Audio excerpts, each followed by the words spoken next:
Going on, y'all?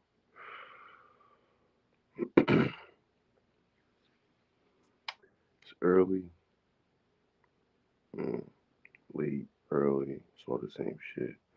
But anyway,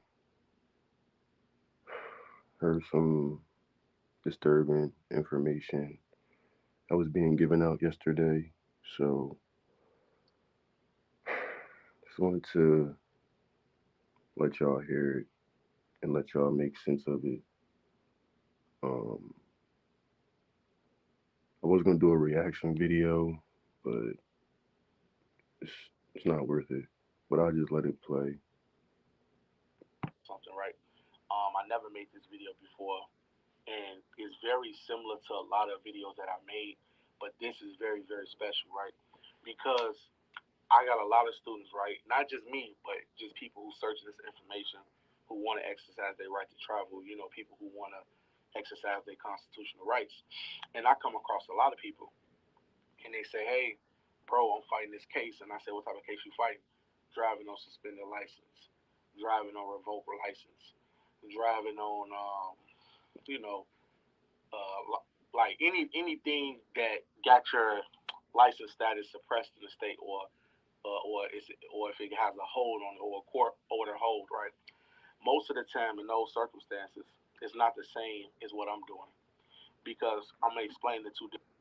So my first question would be, what are you doing different than what everybody else is doing?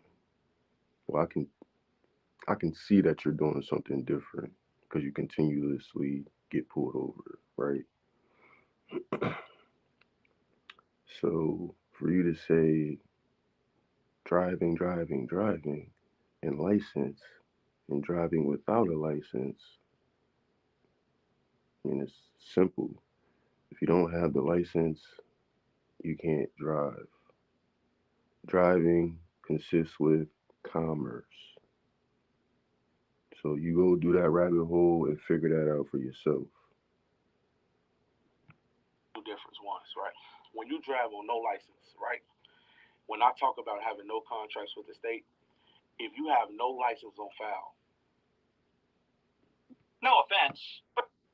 All right, and see, that's another thing too. You talk about not having a license on file, but even if you don't have a license, you have a license. Um, I mean, I know that to be true because when I was 13 or 14, I was driving without a license. And when they had pulled me over and arrested me for all that, the license number was already on there because it's an indicator of your social security number or your SBI number, the federal number. It's nothing that these concepts is crazy, man. Traveling has nothing to do with driving. So traveling and a license doesn't even coexist. It doesn't go together. It's like oil and water. So to say that you're doing something different than what everybody else is doing, as if you actually have some remedy for what you're doing, it doesn't make sense. If you if you were doing something that nobody else was, you wouldn't be getting pulled over. They'll be getting behind you, getting from behind you, and then waving to you and keeping it moving. Every other video is you either getting pulled over. It's the fastest traffic stop ever. The fastest traffic stop ever is the one that's never made. That's first and foremost. I'm just gonna let it play.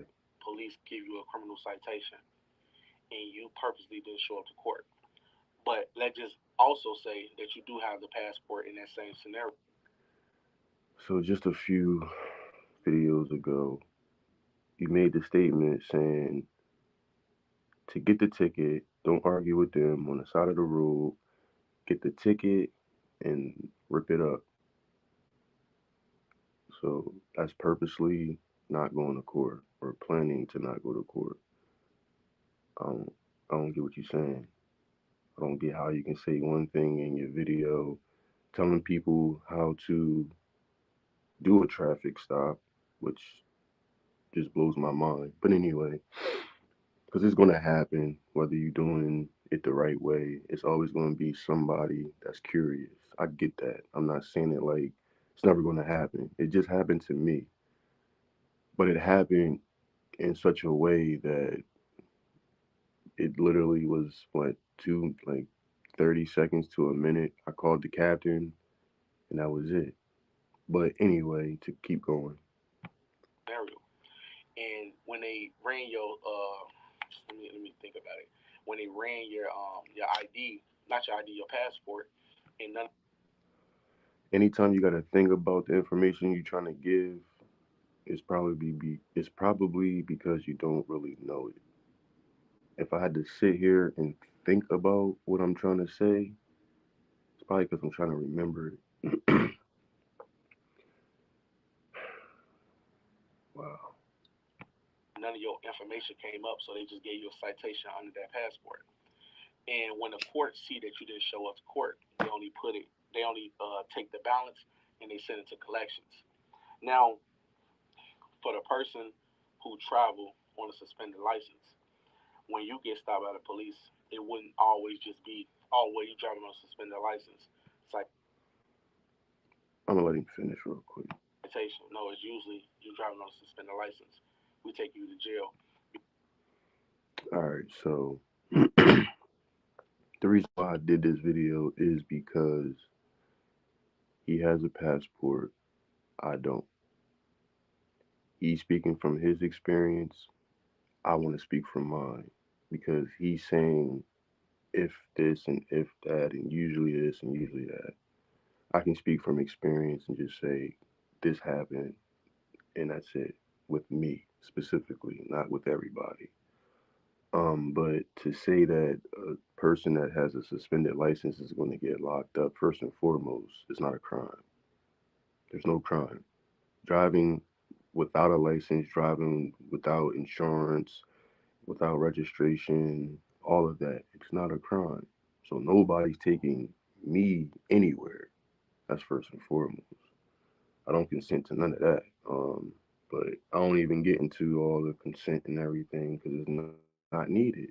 I've never had an issue with the police. because you forgot something. That contract is still active with the state. Even though you have a suspended license, that don't mean your contract is gone. Just because they took away your ability to drive, for whatever reason it may be, they still can hurdle that over you as a form of jurisdiction. That's why I tell a person, get all of your contracts out the way before you exercise your right to travel. This is what I did in Chicago. It just don't make sense. You were born with a social security number. That's evidence that you were born here first and foremost and that you're in the system. What they put you in the system as is a presumption. They're assuming that you're this. So when you turn a certain age, you have to rebut that presumption. I don't. There's always going to be contracts for the rest of your life because when you die, certain things go to probate, right? If you don't do certain things with a trust, all that. Anyway, the contract is always going to be there because you're going to forever contract. You can't say you're not going to contract with a state when if you work, you're contracting with a state. You make money, somebody pays you. That person contracts with the state. If you're contracting with them, it might be a private contract, still a contract nonetheless, and you're paying state taxes. And even if you have an exemption, I'm not getting into all the tax stuff and all that. Shout out to Thomas Legacy. Um, but it's not that deep, and everything that you're saying is like it's like oil and water. You trying to mix the two, and you just keep stirring the pot, and you're just gonna keep stirring the pot. Like it's not gonna change. Nothing's gonna change, bro. I don't have a passport. I don't get encumbered at all. I can show them two. Matter of fact, I'm not gonna even get on that. I'll show them an ID, and that ID is, a state ID first and foremost. It's a state ID. How you gonna say you can't contract with the state, but you're a state citizen or a national? These concepts, man. So I didn't know had to suspend the license. I had to suspend the license for about 7 months, right? And I told myself, oh, My license is suspended currently until 2028. Even after it's it's revoked or whatever, because I'm not reinstating it. If I want to, I will. It costs $50. I can take that $50, keep the license, and use my right to travel at the same time. Because if I want a contract, I have the right to contract endlessly. So nobody can say, oh, well, you can't do this and you can't do that. No, I can do both. I can have a license in my legal name and have my right to travel because I'm a private civilian. It's back to it. I wouldn't carry a gun in the car, knowing um, that I have, contracts in the state or whatever the case might be, right? Because by me having those contracts, I know they'll try to use that license and everything to pull me in, right? Just for the most part. So I just made sure I never had nothing in the car. I made sure the car was always good, just because of that situation, right? And I had to go through the whole process of I had to reschedule a court date. I'm gonna show you guys how to do that in another video, but let me explain a little bit. Never reschedule a court date. I'll tell you that right now. Never reschedule a court date. If you look at the reasons why court dates are scheduled, you'll see why you should never reschedule a court date. Like it just doesn't make sense for yourself on any side, plaintiff or defense. It's just So you go to court, you pretty much you pay $40 for a filing fee to get the court date to refile on the court date, and we go to court. The judge will give you what you need to do to get the license reinstated, right? So I had to pay my what does the judge give you? You said you did it. It shouldn't be the judge give you what you need to do. The judge gives you form 318 in my state. Like I'm not saying that this is exactly what it is, but I'm just saying if I were to give it to you, it'd be the judge would give you form 1320 to fill out and go about it and it's but then we talking about jurisdiction here at the same time, people. Remember that. So you're filing things in a court where you say there's no jurisdiction. That's how people give jurisdiction. That reason right there, performance. A lot of jurisdiction is given by performance. You can say, "Oh, well, I don't consent to your jurisdiction," and then they'll say, "All right, well, fill this paper out, man. Just fill this out, or just plead real quick. Would you plead not guilty? Yeah, I plead not guilty. All right, say less. Just sign this document right here, and then you sign it, blank endorsement, give it to them. Jurisdiction proven. insurance fee, right? My insurance fee, I just put insurance on the car. That's it. Once I put insurance on the car, I came back the same day. The judge said, "Okay, perfect. We're going to reinstate your driver's license," right? See, the judge said, perfect. I have jurisdiction over you. Now we're going to reinstate your license, and you're going to abide by this, that, and the third. Y'all give jurisdiction every day. They reinstated the license. I went ahead, went downtown. I got the I got my license reinstated. That same day, I went to cancel my contracts within the state. All right, so you reinstated the driver's license. We got that part. Now, when you say you canceled the contracts with the state, can you explain to us how you did that? I mean, you explained everything else, but you didn't explain that specific part on how to cancel contracts with the state. But why reinstate? Why have it suspended to pay to reinstate it to have it canceled? If it's suspended, okay, who suspended it? Y'all did? All right, well, as a person that actually did the paperwork to get it, I'm now canceling it if that's what I really truly want to do. I'm not going to jump back into the jurisdiction just to jump back out because once you jump back in, they're going to find a way to plug you out of jumping back out.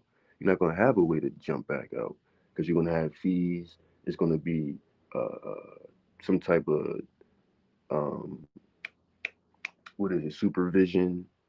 You was just on house arrest, what, last year or some shit, 2 years ago. Like, come on, bro. This Once I canceled my contracts within the state, I fully was out of that obligation. I got pulled over again in the state of Illinois. This time, I didn't have no license. So when they written me up, they just put no license. I never showed up to court.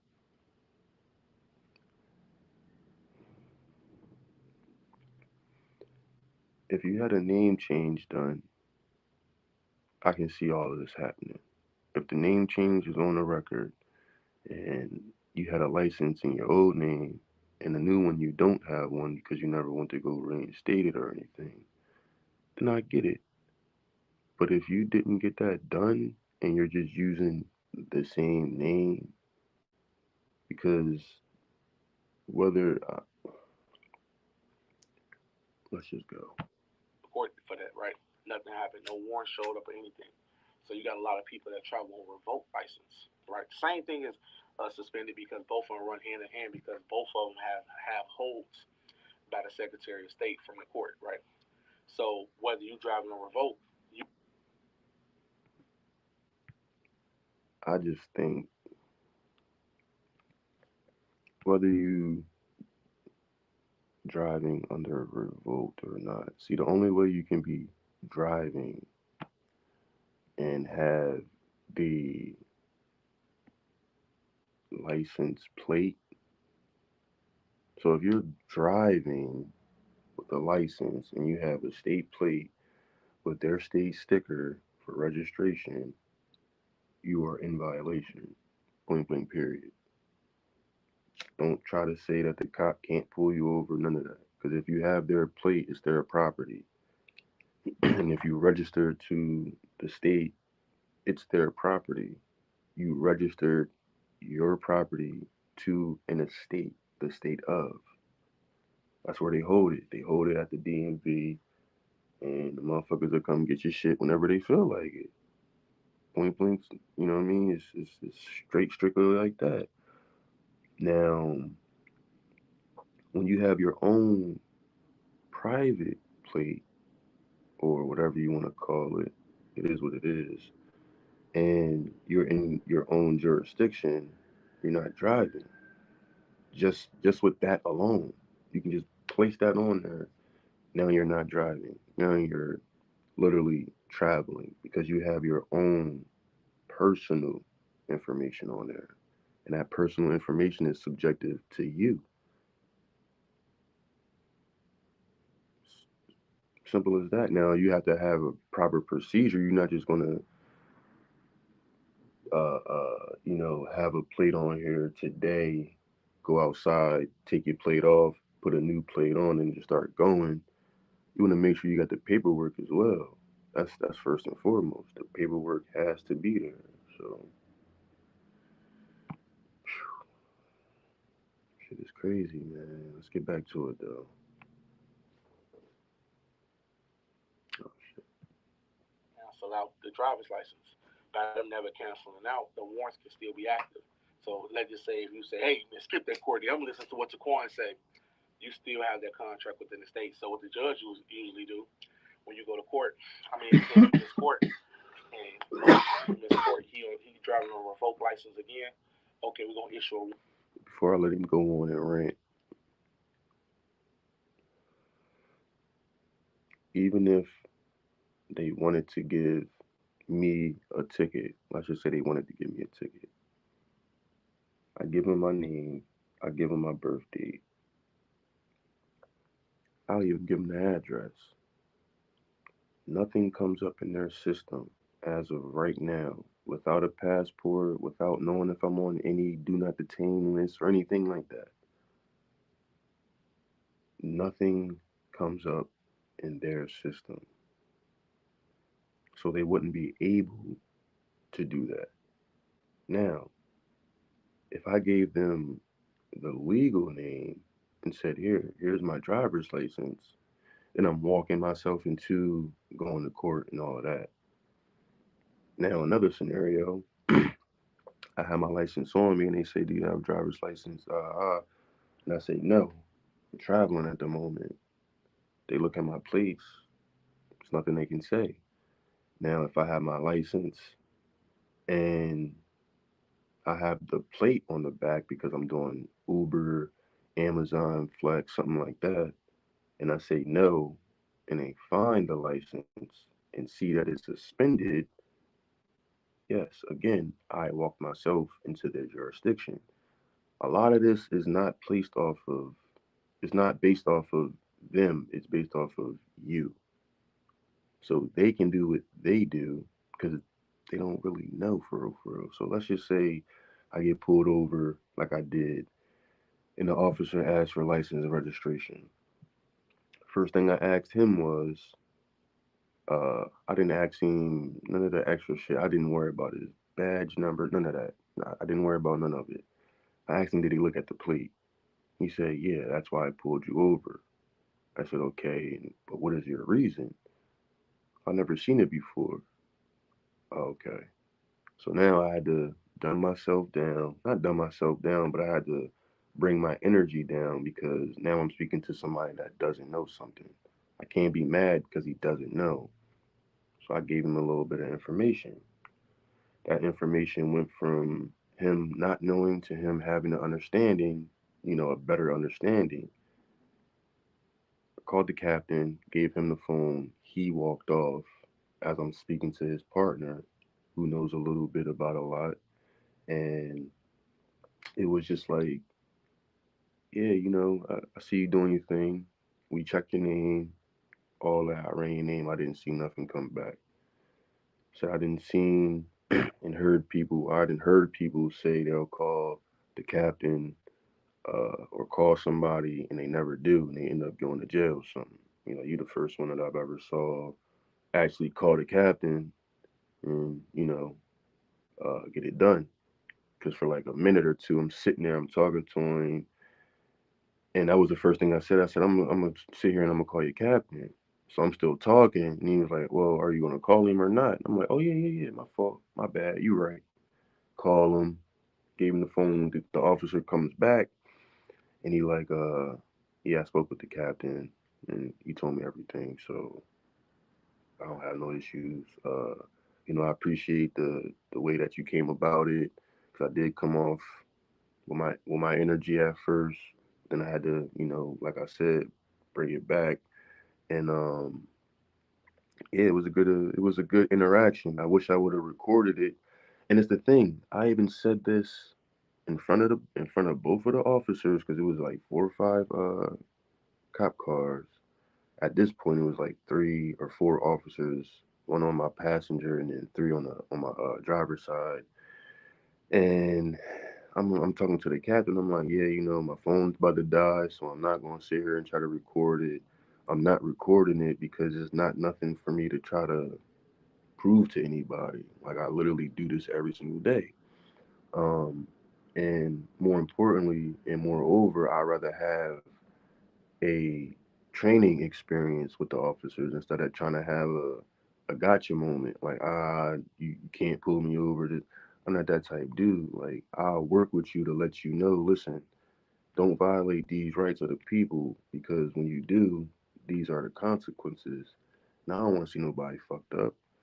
But if you then decide to ignore what I say, then I have no choice but to continue on what has to happen. It is what it is.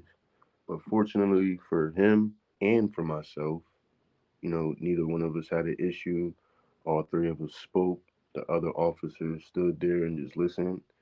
We gave each other a fist bump, and it was that. I go through tolls, um, park anywhere I want.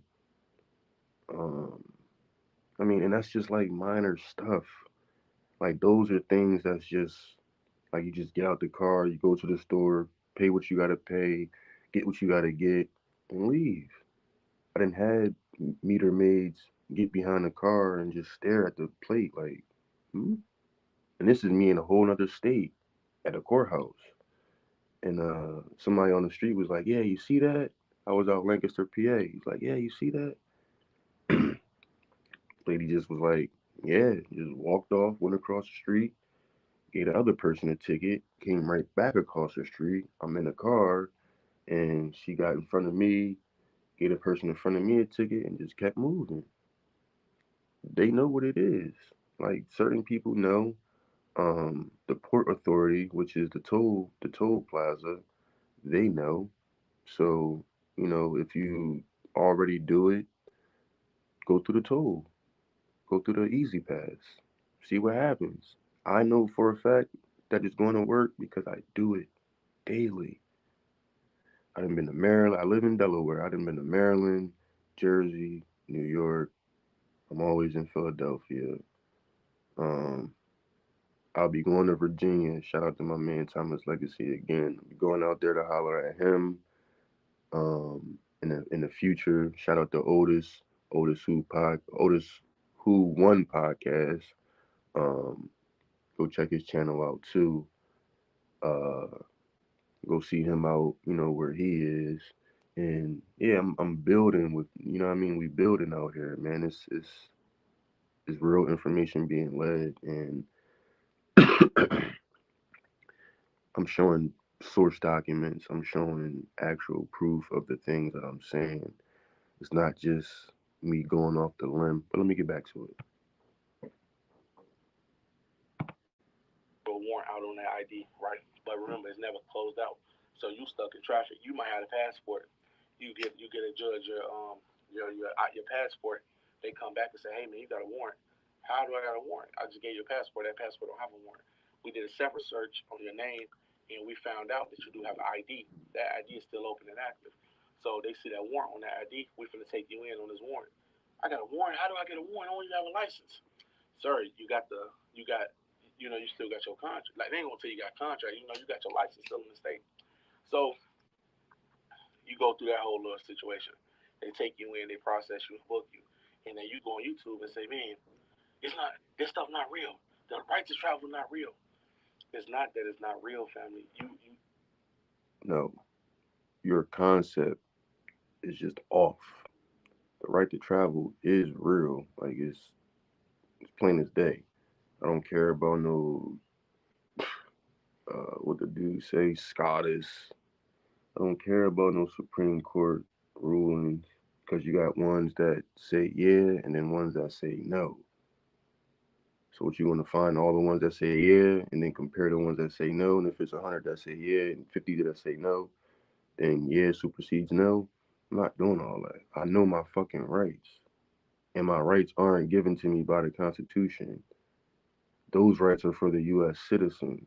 If you know what the Constitution reads and what it says, so let's just get that clear. And I know for a fact that my rights are protected, and not even as necessary. I'll say my rights. I'm not going to get into all the semantics. My rights are protected by the Constitution, and the Constitution is for the U.S. citizens slash employees, which they have to follow, not by what I need to follow. Or let's get back to it, man. you can't have active contracts within the state. trying to exercise your right to travel most of the time. Because if you do have a How you gonna say you can't have contracts with the state and then say most of the time? It's either or, and you actually can. It's called dual citizenship. Do your research. suspended license, that means you are prohibited from driving. A person who drive with no license is better than a person who have a suspended. A person that drives has to have a license. If you drive with no license, it is equivalent to driving while suspended. It's the same shit. They're just trying to use a play on words.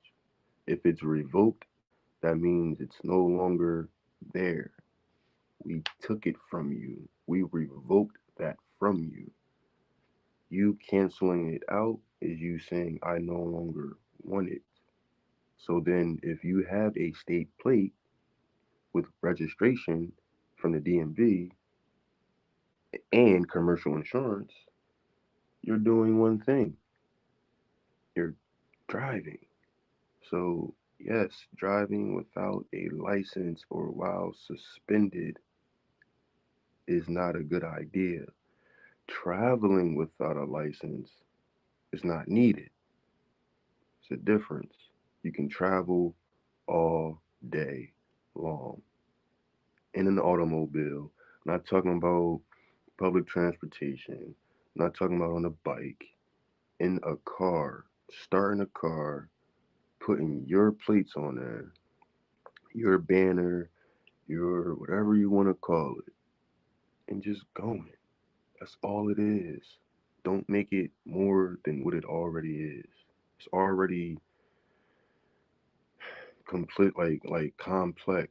So by you just confusing people. Like you can't confuse me. I can see what's going on, but it's just like, come on, bro. You, Suspended license. One person on one hand don't have a contract with the state. The other person on the other hand is restricted and have contracts with the state. So the state told you and mandated, hey, you cannot drive. You cannot drive on any of these roads. You get what I'm saying? So make sure that if you have a revoked driver's license or you have a suspended driver's license, that you cancel out the driver's license and you cancel out the the revoked license, but you have to go through the process of getting it reinstated. how the fuck can you cancel a revoked license?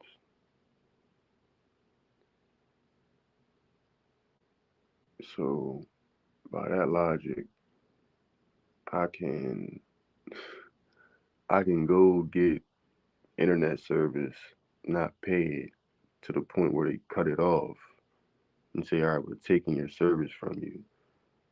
And then I just turn around and just be like, man, I'm just gonna cancel it anyway. I don't even care. How does that work? Because in order for it to be unrevoked, it's a fee that you gotta pay. I think in Delaware it's like 200 or something like that. I don't know. I think so. But it's a fee that you have to pay to make it active again, so that way you can do whatever you want to do after that. But revoking is the same as counseling. It's just done on a different side. They can't cancel it because it's not theirs to cancel. But if you violate something, now they can revoke it and take it away from you, make you pay a fee to get it back. But if you don't want it back, you just let it go. You just let it rock out. So mine will be up in 2028. You don't think I know that they're using that identifying number, aka the driver's license number, to make money off me? And you think I'm gonna just cancel a contract just for the mere fact of not driving? No, no. Because all the money that the DMV made this year, last year, and the year before, yeah, I'm putting my claim in. What is wrong with you? You have a contract, sir. So you just got rid of your contract. A contract has interest. So it's equitable interest. I'm not going to get into the because that's not my lane. That's my man lane. So we're not going to get into the specifics of the contract. But I'm not just getting rid of the contract. It's like he said on his channel. Shout out to Thomas Legacy once again. I'm not going to the lot and buying the car outright. I'm going to get the contract so that way I can get my interest. But anyway, man, So that means you got to go to court, pay the necessary fees, get it reinstated, and then you have to cancel out your contracts.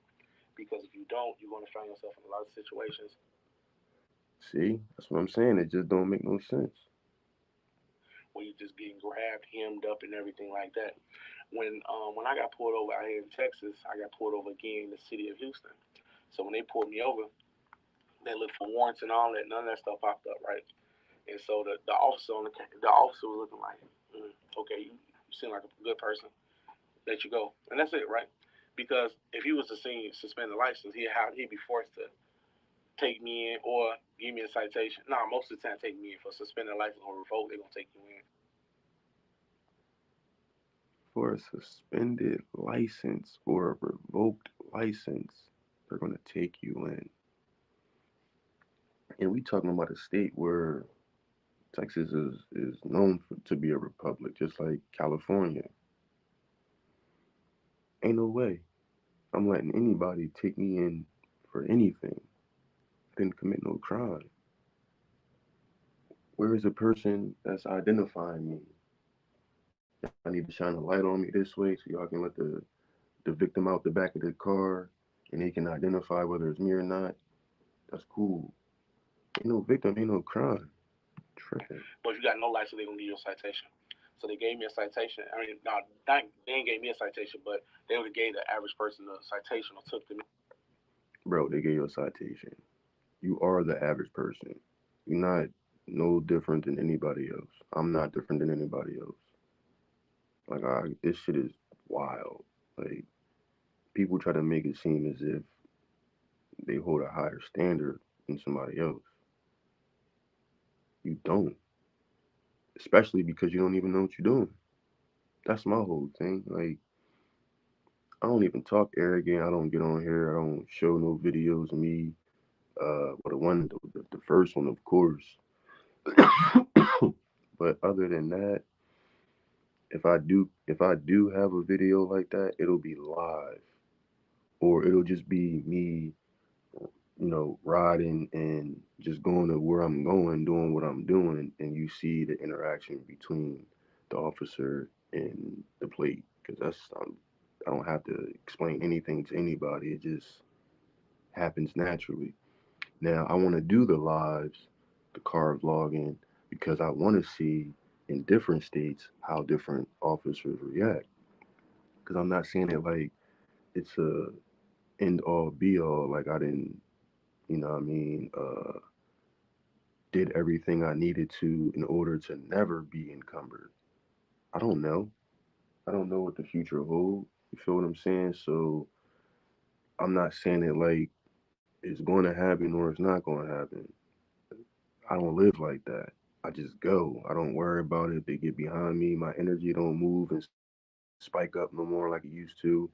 And the people that know what I'm saying know what I'm talking about. You know what I mean? When the police get around you, or if you see them, you know you're doing wrong.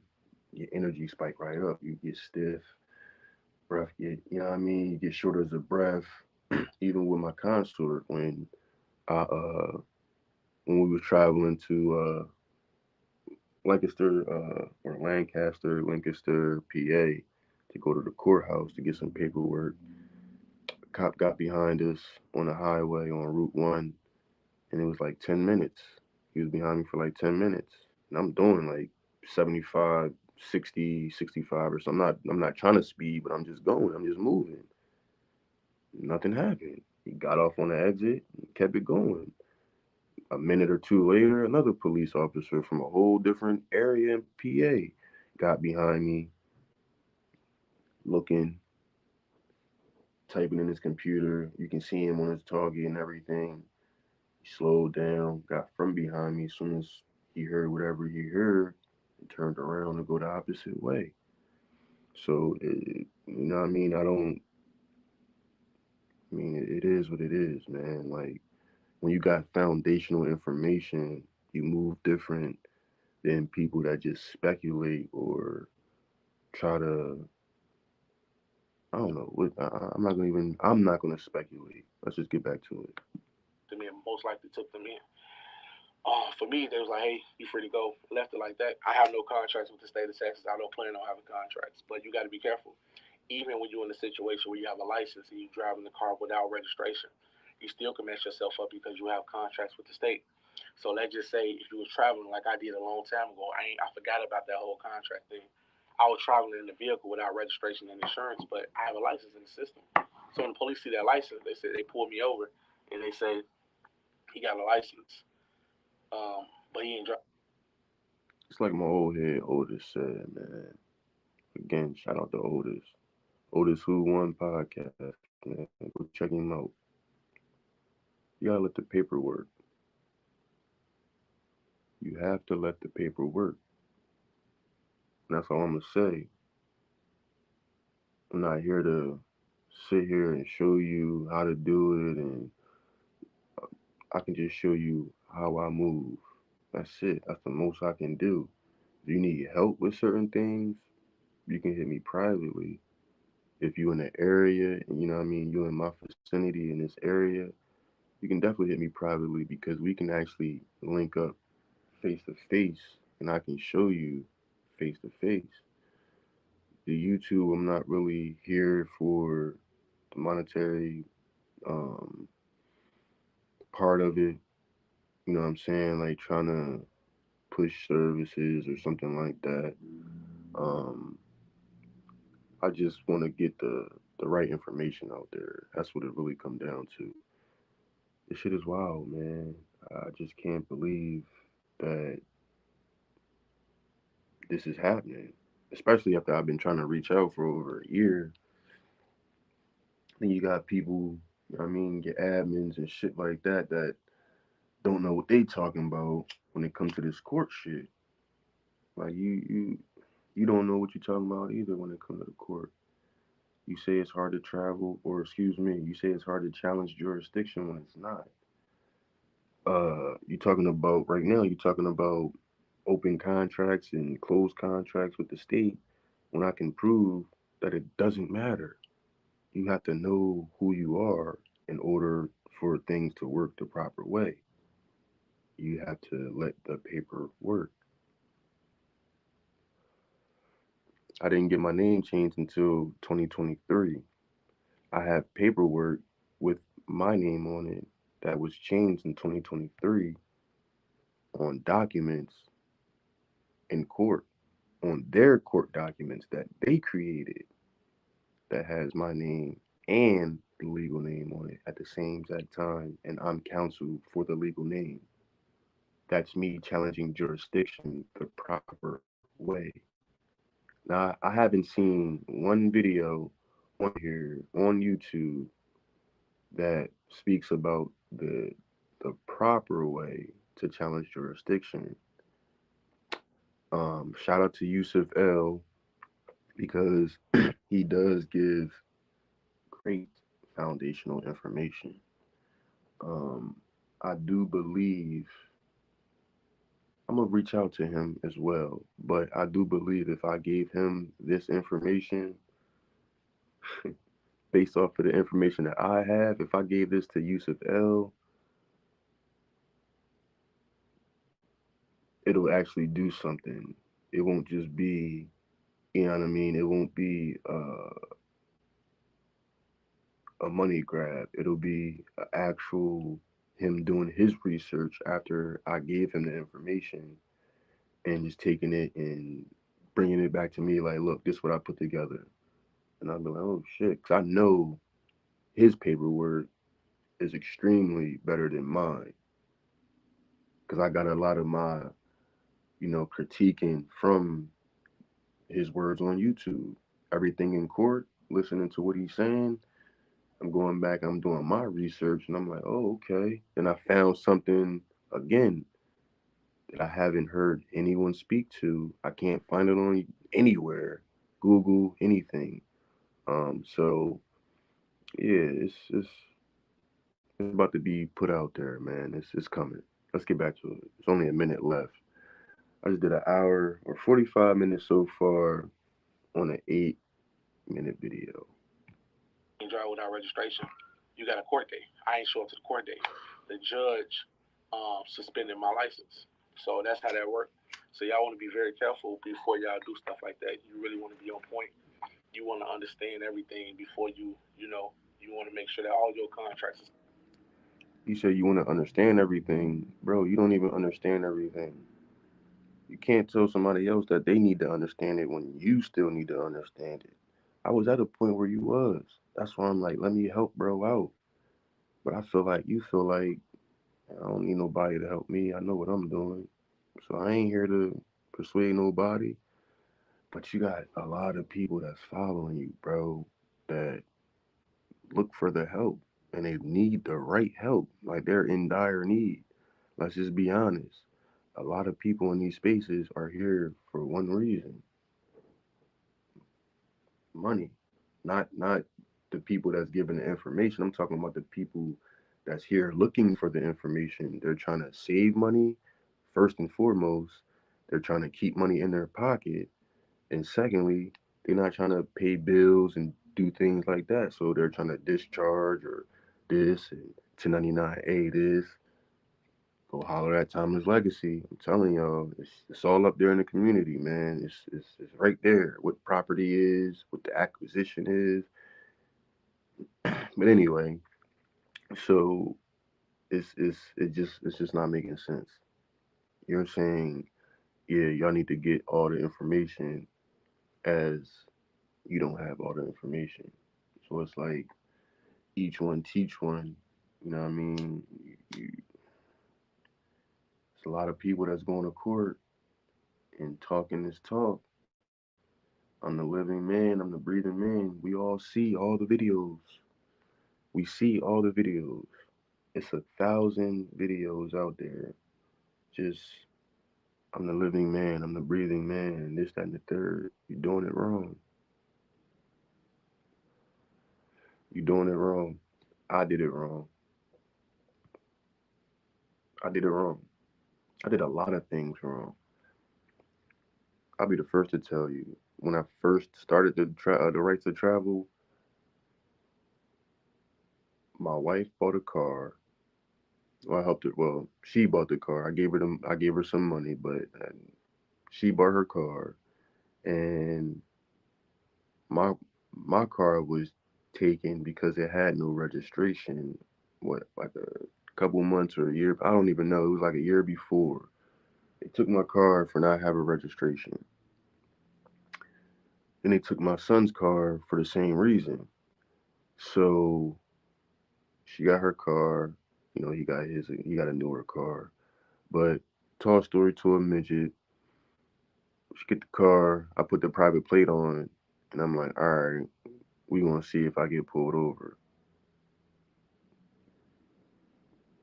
I got pulled over. We saw, and she was highly upset. I got her car taken. They towed it, and then they sold it. I got all the paperwork. I'm not worried about that. You know what I mean. I gotta still handle all that. But the point is, I was doing things wrong because I was listening to others without actually doing my part in doing the research. Not one time have you heard any type of law being ran or spoken about, any state code or statute being spoken of.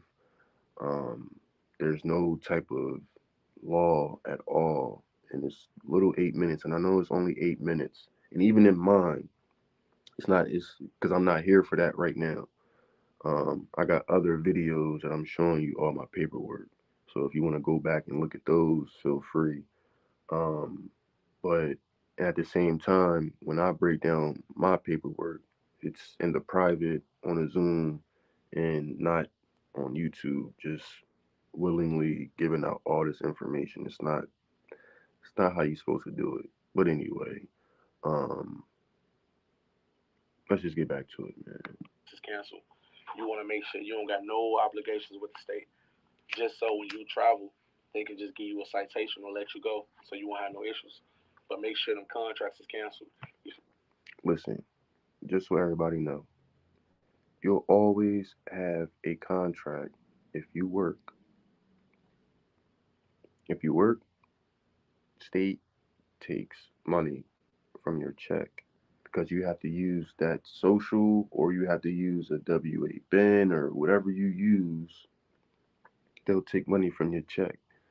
Now, if you make it to where you exempt and they don't take it, then you're exempt.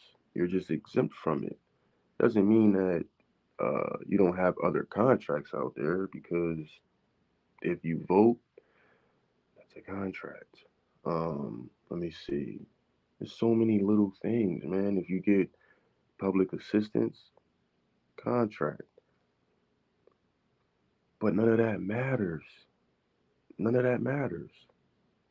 You can have 1,000 contracts out there and still do this shit. I'm living proof. I'm living proof. I can show you.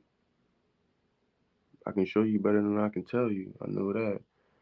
Driving while suspended, driving without insurance, or faking something like fake insurance, possession of marijuana, no license, case dismissed.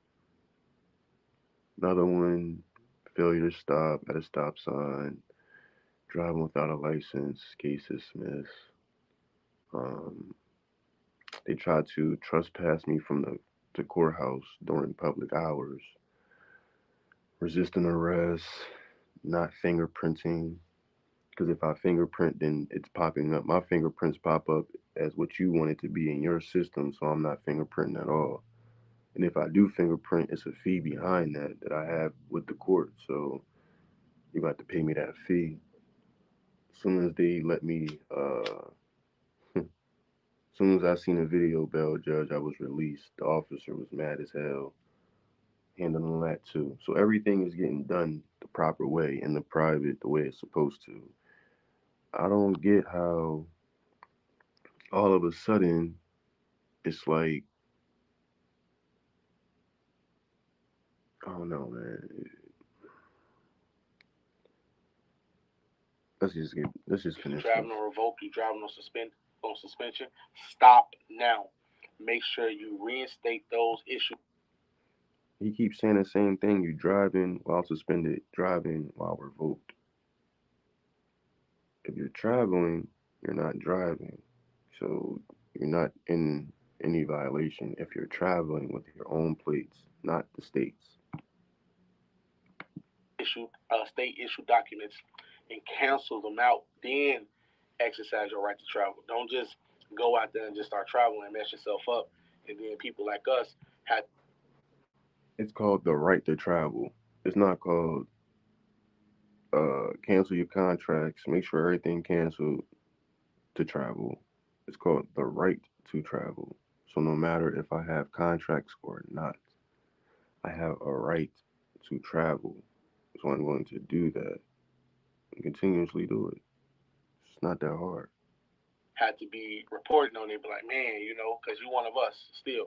Whether we agree with each other 100% or not, you still one of us. I'm out. Peace and love. This is what's All most right, important. so that's the one video, right?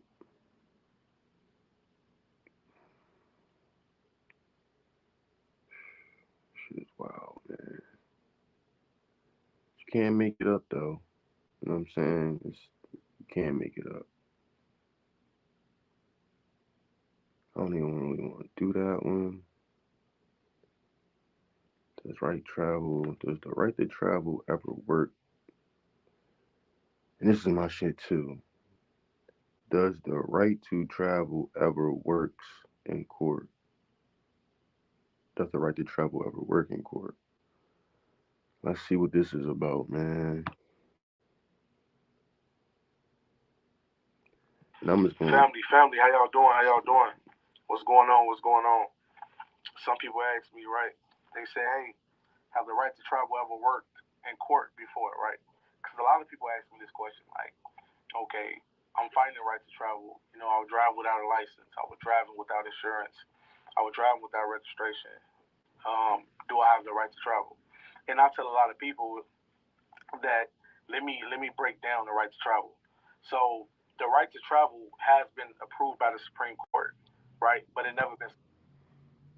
The right to travel has been approved by myself.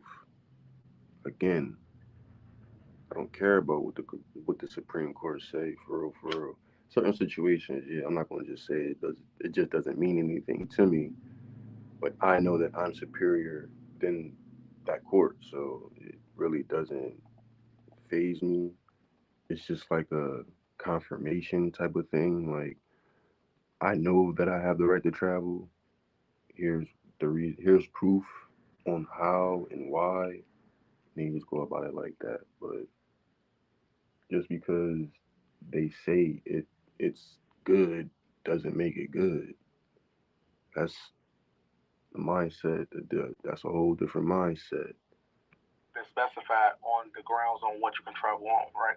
So, of course, you have the right to travel. You have the right to go anywhere you want in this country, right?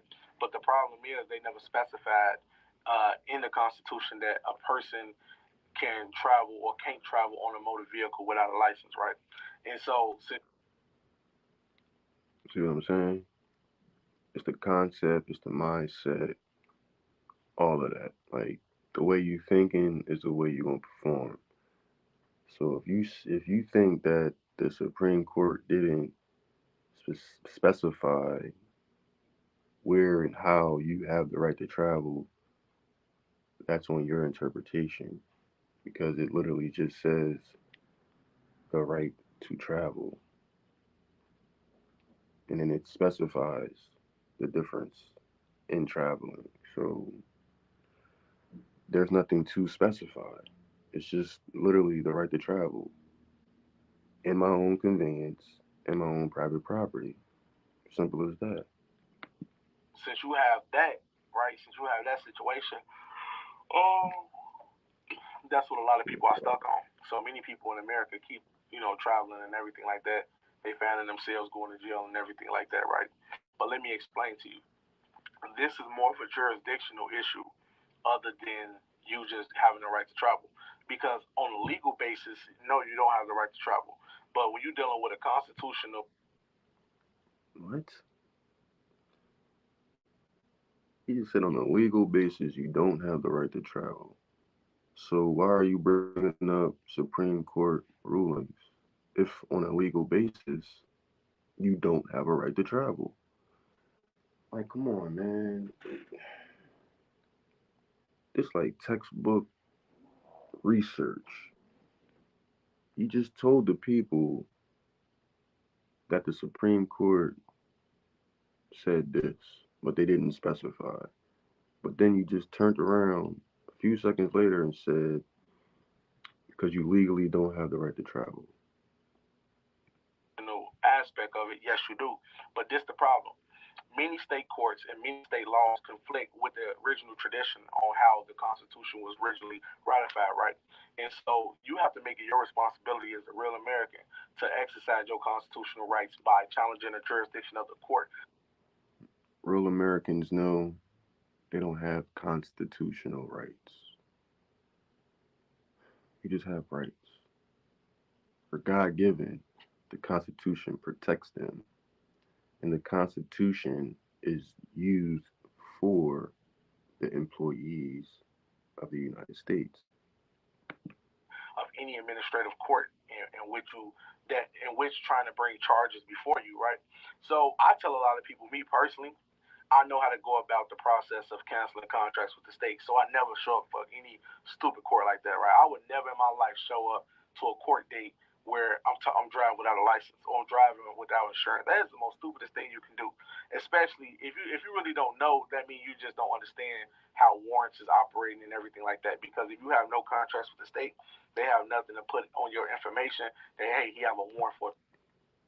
If you have no contracts with the state shouldn't be pulling you over. Makes sense? If I have a contract with the state, The state can see my information. Now they have jurisdiction to pull me over. Put the lights on, pull me over, go through that spiel, get the ticket or not get the ticket, whatever. But if I'm not in their jurisdiction and the plate that they see in front of them has an actual number, USDOT number, they look that up, they no longer can do anything. They get from behind me, they keep it moving. Some wave, some do this, some just keep it moving. I don't, either way, it doesn't matter. They continue about their day and there's no encumbrance. That's that's literally, but I have contracts though. So what are we really talking about? Like, what are we really talking about? Why does it matter about the contracts? And since you know how to do it so well, can you explain to the people how that's done? Because you say it a lot, but you don't never give context on how, or even information of research to say, all right, well, if y'all want to learn how to do it, or this is how I learned how to do it, UCC code, this is my state code. It'll be different in your state. You know what I'm saying? It's different ways to go about it, but to say that you have to cancel every contract with the state. So what if I moved from another state? I mean, I lived in 10 different states. So you telling me I got to cancel every contract with every state? No, just doesn't make sense, bro. Like, for a traffic violation. It would never show up like that, right? I'm And dead. so I want a lot of people to understand that, right? And I really want a lot of people to realize that you do have a constitutional right to travel. You do have a constitutional right of freedom, but you have to exercise your liberties and when you go to court, if you choose to go to court, right? My advice to you is should never ever My advice to everybody: if you get a ticket, just go to court. never go to court. And also making an He argument said, that never you're go to court. exercising your right to travel that would not work in court. The best thing that would work in court if you is you challenging a court jurisdiction to proceed. That always works. So So you're saying to challenge the court's jurisdiction for them to proceed always works for you. How could it work if you just said never go to court? You just said I never go to court for them stupid charges like driving without a license, driving without insurance. So how would you know how to challenge jurisdiction to proceed if you don't go to court? But not only that though, you never showed a case that you beat. I never seen one dismissed case yet. I had mine up there. I took it down because it's not for. I mean, it's public, but it's really not public. But I rather show the people and explain it to the people verbatim everything on that form and on that paperwork. I'll do it in private. I'll do it all over the Zoom. I done did it before 15, 20 times. Like, and people understand exactly what I did and how I did it. And now they got remedy as well. So the contradiction is real. It's like oil and water. Now I don't go to court, man. F going to court. Who care about driving without a license and driving without insurance? But yeah, it's easy to challenge jurisdiction for them to proceed. Come on, man. so many people when they challenge jurisdiction, they don't understand the basis of challenging jurisdiction. Challenging jurisdiction itself is not credible enough to say, hey, I'm just challenging the court's jurisdiction. Are you challenging your personal jurisdiction? Are you challenging subject matter jurisdiction? Are you challenging procedural jurisdiction? Are you challenging territorial jurisdiction?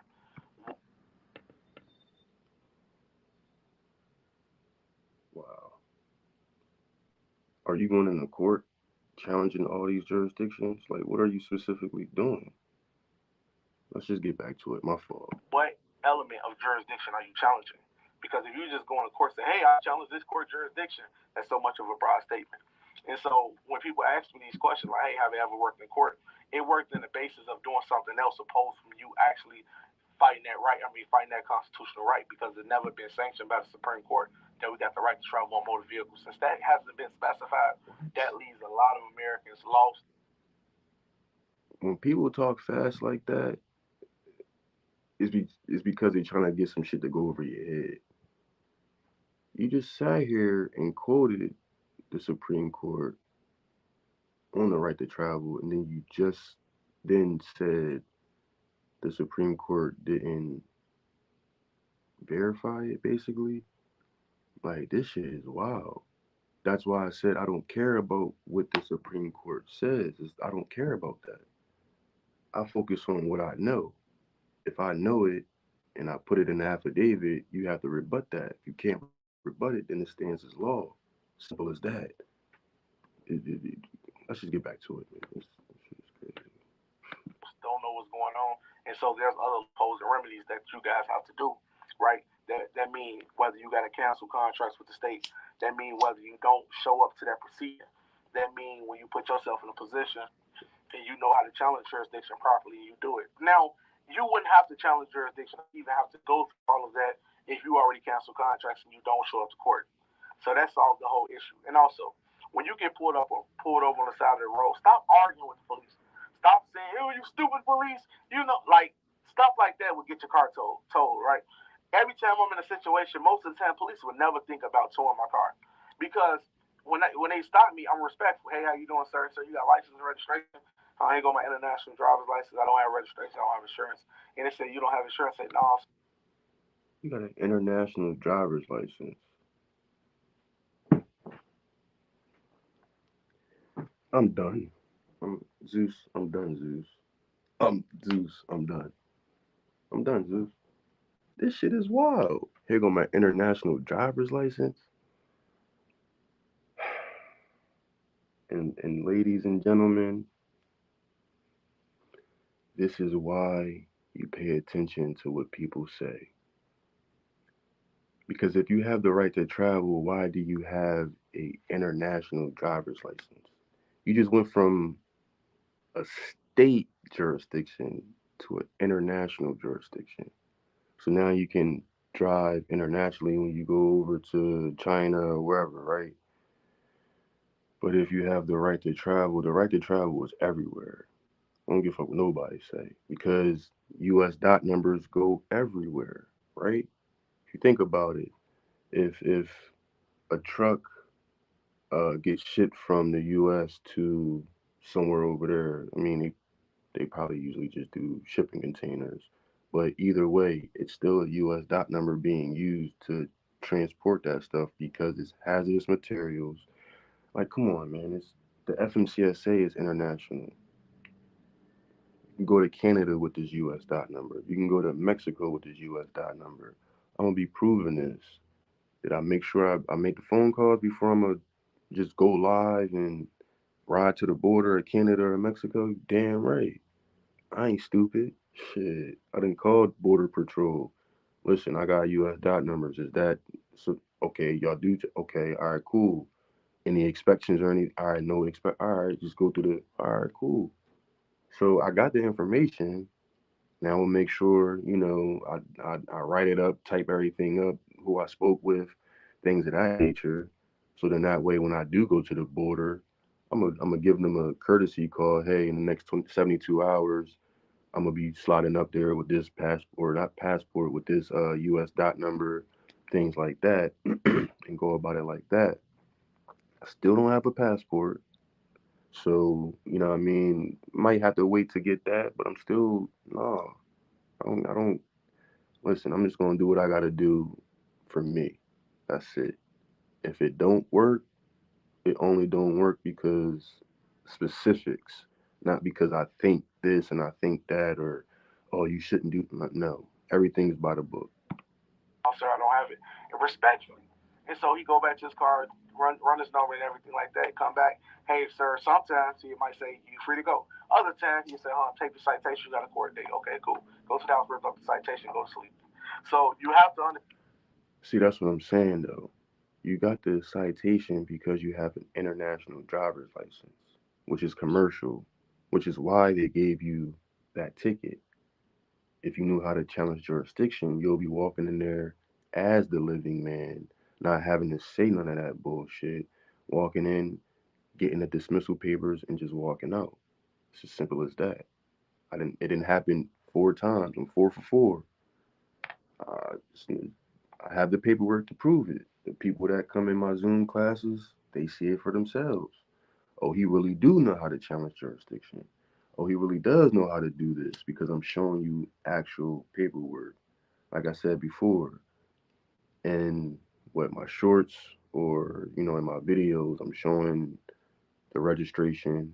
I'm showing all the documents that I have, but that's just like the tip of the iceberg. Like it goes into detail. Let's get back to it. Understand that some things are so simple. You guys are making it hard, and y'all embarrassing us. Y'all You are literally embarrassing us, recording bro. yourself getting pulled out and dragged out Tripping. the car by a police officer because you don't understand standard protocol, or you don't understand like you don't know how to keep your composure, and that's one of the most important foundational rules when you're dealing with the right to travel. You have to understand how to hold your composure because remember, they want you to act like that.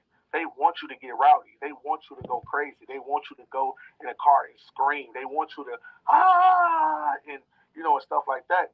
But what would surprise them is if you See, I'm not gonna even put that out there. That's not what they want. They're used to doing things the same way every single day. They're used to people complying with them. They're used to people listening to them. They're used to people just doing everything the way that they want them to. So when you don't, they look at it as you being combative. It's not true. Don't make it true. That's all. I mean, I agree with him on that part. Like you never want to, be fighting nobody, especially in the court or on the road. Um, you want to ask questions. That's my whole thing. If I ask a lot of enough questions to get the answers that I know I'm going to get, then there's nothing for me to say any further. I'm gonna ask questions not to the judge, but to the state, because the judge isn't the one that's putting the charges against me. The court didn't bring the charges against me. It's the state. The state has to have standing, which it never does, only in certain situations. The state can only represent a person after death. So if somebody killed me, I can't represent myself. The state would do that. It's the only instance that it can be the state versus anybody. But again, you're dealing with corporations, things like that. So you have to know your position within your state in order for you to be able to challenge the jurisdiction without having to say anything. Like that's the easiest way to challenge jurisdiction. And a, I have a document that I actually wrote to the court, and then I have a document that the court has online right now, probably still online, but I have it, so it's nothing, and it's from the LexisNexis. Um, so it's not from, what I mean, I can't sit here and try to create this shit like it's literally public information, man. you was exercising your constitutional rights and you was like a gentleman, or a woman. You know what I'm saying? A gentleman woman, or whatever the case might be. Being polite is never rude in that sense, and you don't have to disrespect them. If anything, they don't give a damn. Oh, he's just traveling. Okay, give him a ticket. They don't really care because it's more paperwork for them to fill out if they have to tow your car. It's way more paperwork to fill out if they have to pull you and drag you out the car. But if you just mind your business respectfully, let them do them right. Let them write your citation. You already canceled contracts with the state. You rip it up at home. Don't worry about the ticket. Take the ticket. Sign the ticket. Sign the ticket. Hey, have a great day, sir. Rip up the ticket. That's it. After I got pulled over in Houston, So you sign something stating that you're obligated to it, and then you rip it up and you don't show up for court. And then when the court date comes, you don't show up the next day or the day of, you got a bench warrant, capious out. If you do have a license, now your license is suspended, like you said earlier, or in the other video. Your license would then be suspended.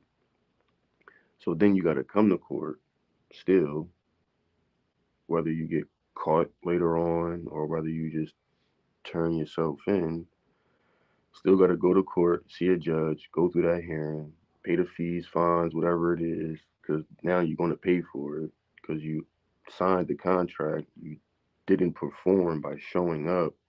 Now you've defaulted, so now you have to pay. Then on top of that, you have to pay to get your license reinstated. Like, why go through all this shit just to have money just flying out your pocket? And then people going to you for information and paying you for this shit. Like, this is what people was paying for. Like, just uneducated information. Like, this is uneducated information, bro. No matter how you slice it, no matter how you try to look at it, your justification for it is whatever you make it. Like, I don't know what it is. I'm not gonna assume. But this is not it, man.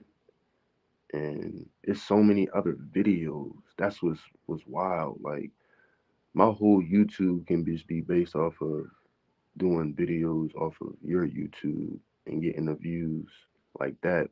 I'm not here for none of that, man. Like, I'm literally trying to put it out there for the people. Um, it's just sad as hell. Like, it's really sad that I had to come to this. I had to, what I mean, go online and do all this just to have a conversation with you because for the last year and a half, it ain't been, it's been a one way street. I've been, I mean, when it was, when you thought I needed services from you, it was way different. The energy was way different. And I peeped that too. And it's cool. Get your money. I ain't trying to knock you on that. But when the services was, when I'm like, yo, what's going on? This, that, and the third, you like, yeah, come to my Telegram group because I had a lot of information that I was giving a lot of people. But then it was like I was outshining the people that was in your Telegram group. So, they kicked me out. Cool. I'm not worrying about that either. The information that I have is solidified. Like, that's why I still want to do the live with you. So that way I can give you the information, not, verbatim over line, but that way at least the people that do follow you will be getting the correct information. But then you got to be man enough to say to all your people, I was wrong with what I was saying. You know what I mean? I found the actual way. I don't need no credit. I don't want credit. That's not what I'm looking for. I just want you to be on the right path. You on this path, we all on different paths. It's a million paths. It look like a a root system, right? But that root system is all based off of one big stem. So at the end of the day, we all trying to get to that freedom land. But if we all over here, like this is the stem right here, but you way over here with it. Like, bro, you gotta come back over here, get these nutrients, grow, build, and you know what I mean, go from there. I think this video about to be over. I told the police I ain't had registration license, none of that, right? They said, man, it's up to you whether you want to keep the plate or not. They just gonna keep pulling you over. And I said, okay. And they said, man, have a great day. Drive off. That's it. They ain't say walk off. They didn't say have somebody pick you up. Drive off. And that's what happened when you try to keep your composure, family. I'm out. I mean, I agree with a little bit of that, but still, it's not, it's not what you trying to make it to be, bro. Like, again, we see the thousands and millions of videos and reaction videos from people going to court and people in there literally just spewing out this long, outdrawn diatribe. where it's like I just sit there and I just shake my head, and I don't shake my head like to disrespect them. It's just like, damn, I just wish they knew what they were doing. Um, because it's like having the definition of a word, and instead of saying the actual word, you're you're stating the definition. So instead of me giving you the color, saying the color black, I'll give the definition or I'll describe the color black instead of just saying, yeah, that color, that's the color black. If that makes sense to anybody, it's it's just a concept that people continuously get wrong.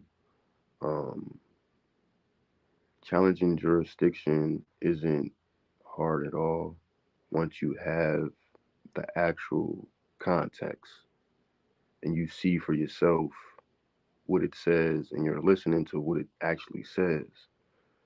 Once that happens and you have the official foundational information, you can go then give that to your folks. Sit your folks down. You know what I mean? If you deal with people that's still in the streets, sit them down, bust it up with them. Start off there, explaining it. You got to be able to explain it in a way to have people look at you like, okay, you know what he's talking about. Because I can sit and I can explain it, but I can't really go over it online on a live first and foremost because it's like I'm interacting with you on my own. We don't have that interaction back and forth. So to be on Zoom and sitting down and everybody, let's just say it's 20 people in the class, and everybody has their own questions, everybody has their own opinions about everything. So instead of just my opinion, we have 19 others. So if somebody says, "Oh well, what if this, then third?" I'll say, "All right, well, this will happen. You show them this, you do this, you do that." But when you do it from a foundational standpoint, you don't have to worry about the things that is being said in this video. It's as simple as that. You literally don't. You don't have to when you put people on notice because a gentleman and a lady always gives notice. When you put them on notice, you don't have that problem at all. And I'm gonna be showing everybody. I'm gonna be showing everybody. Um, the things that I'm gonna be doing is just gonna be organic. I'm just gonna be doing it organically. You know what I'm saying? Hopping in the wheel, doing whatever I need to do, especially on long trips. Like I gotta go to New York to drop my these paperwork off. So I'm gonna be meeting them. Um, so that I'm trying to get everything I need, equipment wise, things like that. So yeah, it's coming. It's coming along. It's just taking its time. I'm not in no rush. I know people got life to live. Um, they got a lot of issues out here going on. Only thing I gotta say, people, is stay current on your bills. Don't fall back on your bills listening to other people. Um, Always do your own research. Even when you're listening to me, do your research. Um, but when we in class, we doing the research together. So it's it's gonna be you're gonna know exactly how to move after the class, and it's a one-time class, man. Like it ain't a ongoing thing where it's like I need your money in order for me to be able to live. I live every single day on my own. Like I got a job doing my own thing. So yeah, it's not nothing like that. It's a one-time class. The price is 350, but the one-time class of 350 gets you everything that you need from US dot number, the bond, the plate. I'll make the informational packet for you so that way you're giving notice to everybody that needs to be given notice to. You'll have the signature page for the person that you're dropping it off to. It's so detailed.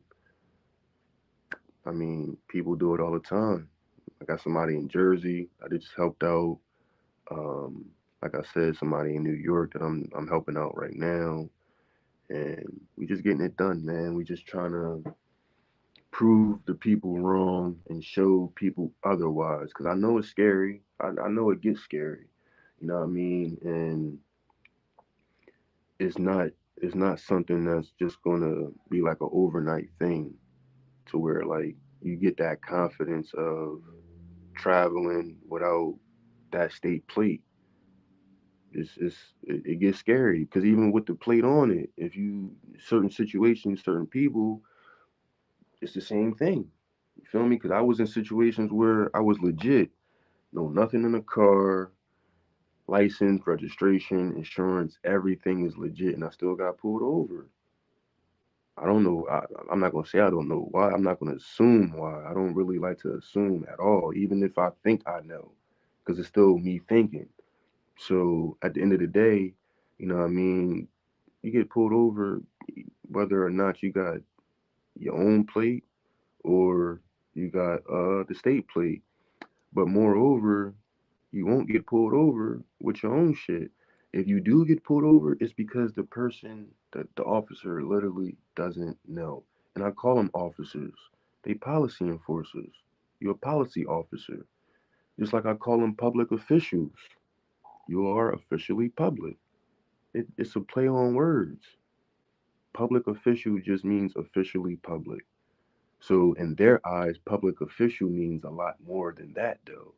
So if I'm appealing to his good nature or her good nature, I don't care. It's cool with me. I don't have to call him a public servant. It's disrespectful in their eyes. In my eyes, it's like you serve the public. It's a play on words. But how a person feels about what you're saying determines how you should be talking and treating that person. So, for example, if somebody called me a sovereign citizen, I don't care. Me personally, I do not care because it's a play on words. I'm a citizen that's sovereign. That's how I see it. Like, all right, that's cool. Delaware even got paperwork at the DMV that says sovereign citizen signatures or something like that. I don't care, honestly, because my ID underneath my picture says without prejudice on my ID. I signed it without prejudice. So I don't have to worry about a lot of these contracts and not doing this and not doing like I don't have to worry about that. And I'm glad that I don't because I realize I only have to contract where I want. That's what it's about. You have the ability to contract endlessly. So that means I can continue the contract and still retain all my rights because they're my rights. That, that shit don't go away. It don't go away. That's like having a child. After you had that child, you had that child. It just you can't unhave the child. Like it just doesn't happen that way. So my rights, the day I was born, immediately, the day I came out my mom's womb was the day, you know what I mean, that everything was pretty much given to me because that was the day that my foot was stamped. What else happened? The social security number my mom gave me up. This, that, and the third. We all know the process. It is what it is.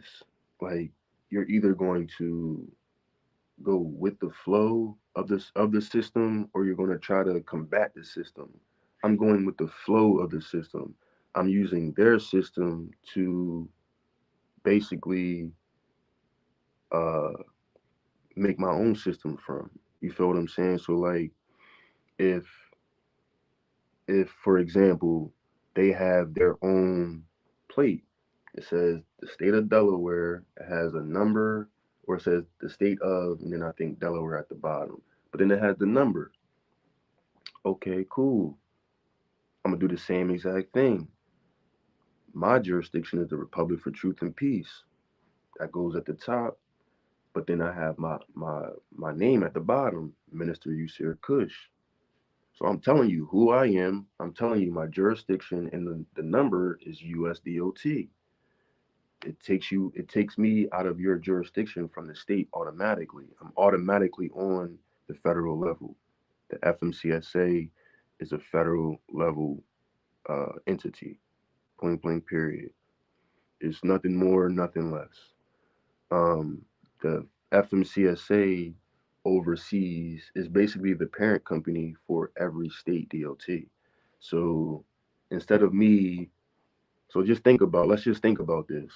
Instead of me having to go from Delaware to, let's just say I want to move to 6 different states all at the same time. I want to buy 6 different houses in 6 different states all around the country. Would it make sense for me to have a federal level uh, um, registration or a state registration? Because I'll either be confound to the state or I'll be confound to the entire country.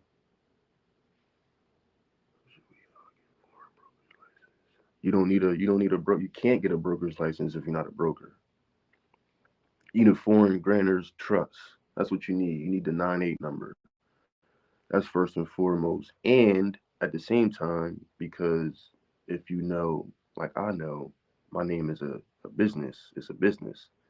So you can do it in the straw man's name too. I have one in my legal name, and then I have one in my straw. I'm about to say my straw man. I have one in the straw name, the all caps name, using the social, and then I have one with my foreign grantor's trust as well. But my straw man is within my foreign grantor's trust, so either way, it don't matter. I'm gonna actually, this is what I'm gonna do too. I'm gonna actually make another plate with straw man information on it and use that as well on another vehicle or another conveyance. But it only makes sense to be out of the jurisdiction of the state by just simply filling out um, the application for uh, the FMCSA. Like and then you have your own bond because being insured and having a policy are 2 different things. Just look at self-insured versus policy, and you'll see that a policy, you're just a policy holder. You're a person that has a policy within my insurance. So I can add you as, authorized representative. I can add you as a user, things of that nature. That's what the companies do. That's all they do. So your foreign grantor or the entity, your legal name, will be the surety for the passengers, which is you. It's considered a private passenger motor carrier. That's what it's considered as. But I go way into, I break it all the way down, and it breaks down to the police and everybody that needs to have the information as well. Um, but yeah, it's crazy, man. Oh my God, please. What is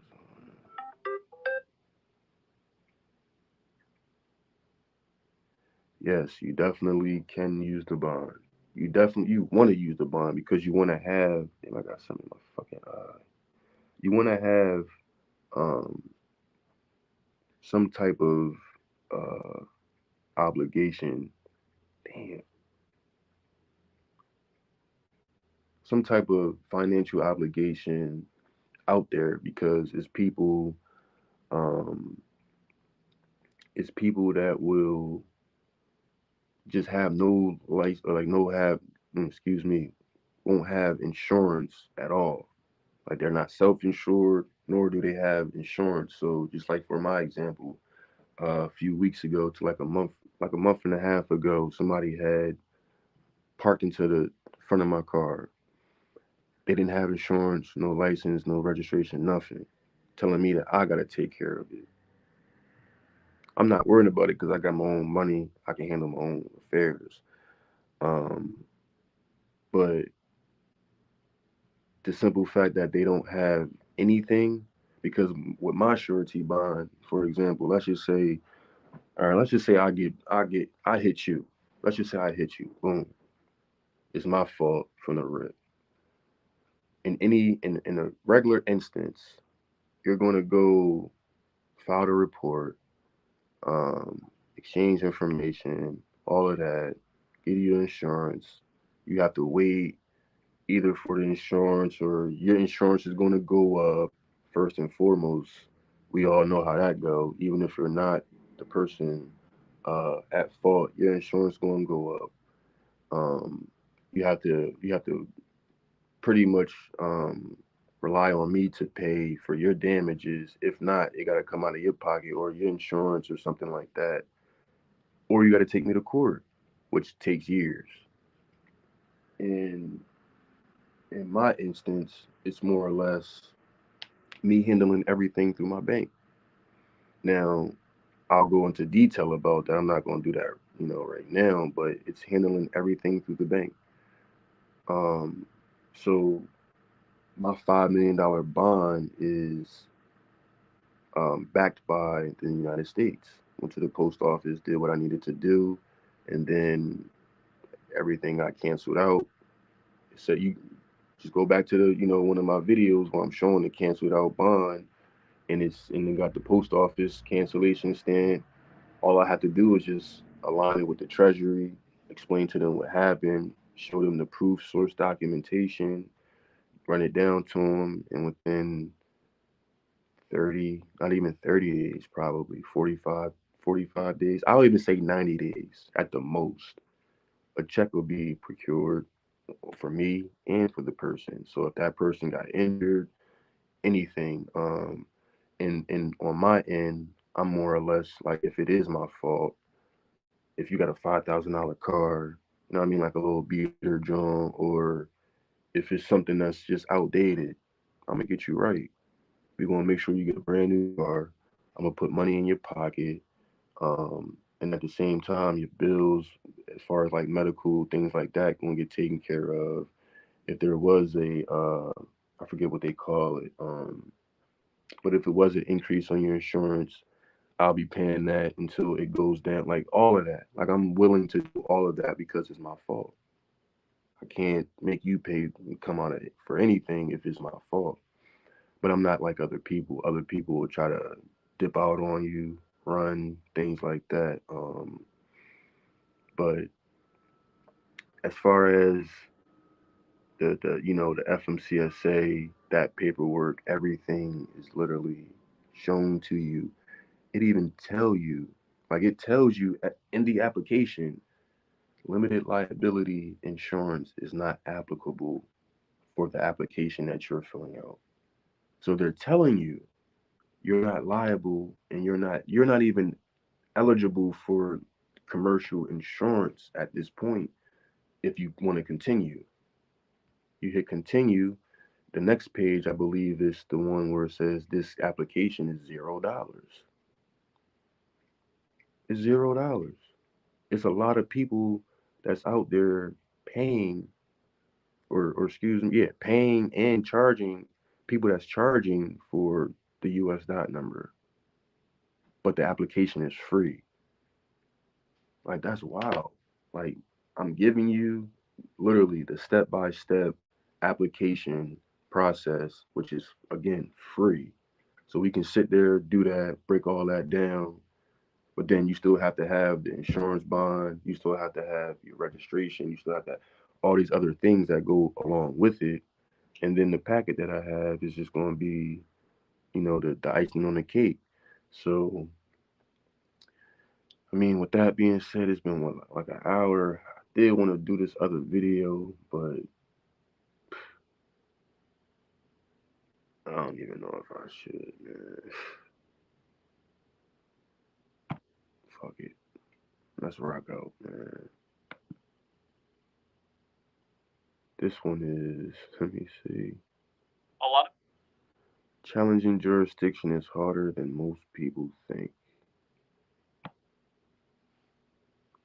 Yo, family, what's going on? What's going on? How y'all doing? How Let's y'all see doing? what's This the going Quan X. on. This the Quan X.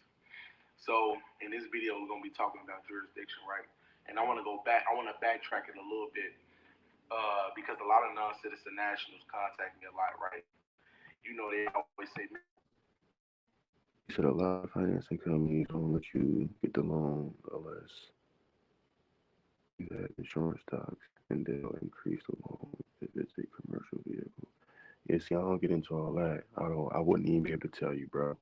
I don't get into the commercial vehicle process at all whatsoever. If I was to invest in like a insurance company, it would be private. It wouldn't. It would. It could be. It can be commercial. Um, but it's. I don't even deal with that. I'm not gonna even lie. I ain't gonna even steer you in the wrong way, or you know what I'm saying. Shoot you some lies, or shoot you what I think. I don't deal with that at all. and I went into court. I filed a few documents. I challenged the court jurisdiction. The court received my letter declaring that I'm challenging jurisdiction. And when I went to my first court appearance, they declined it, right? I mean, they denied it, right?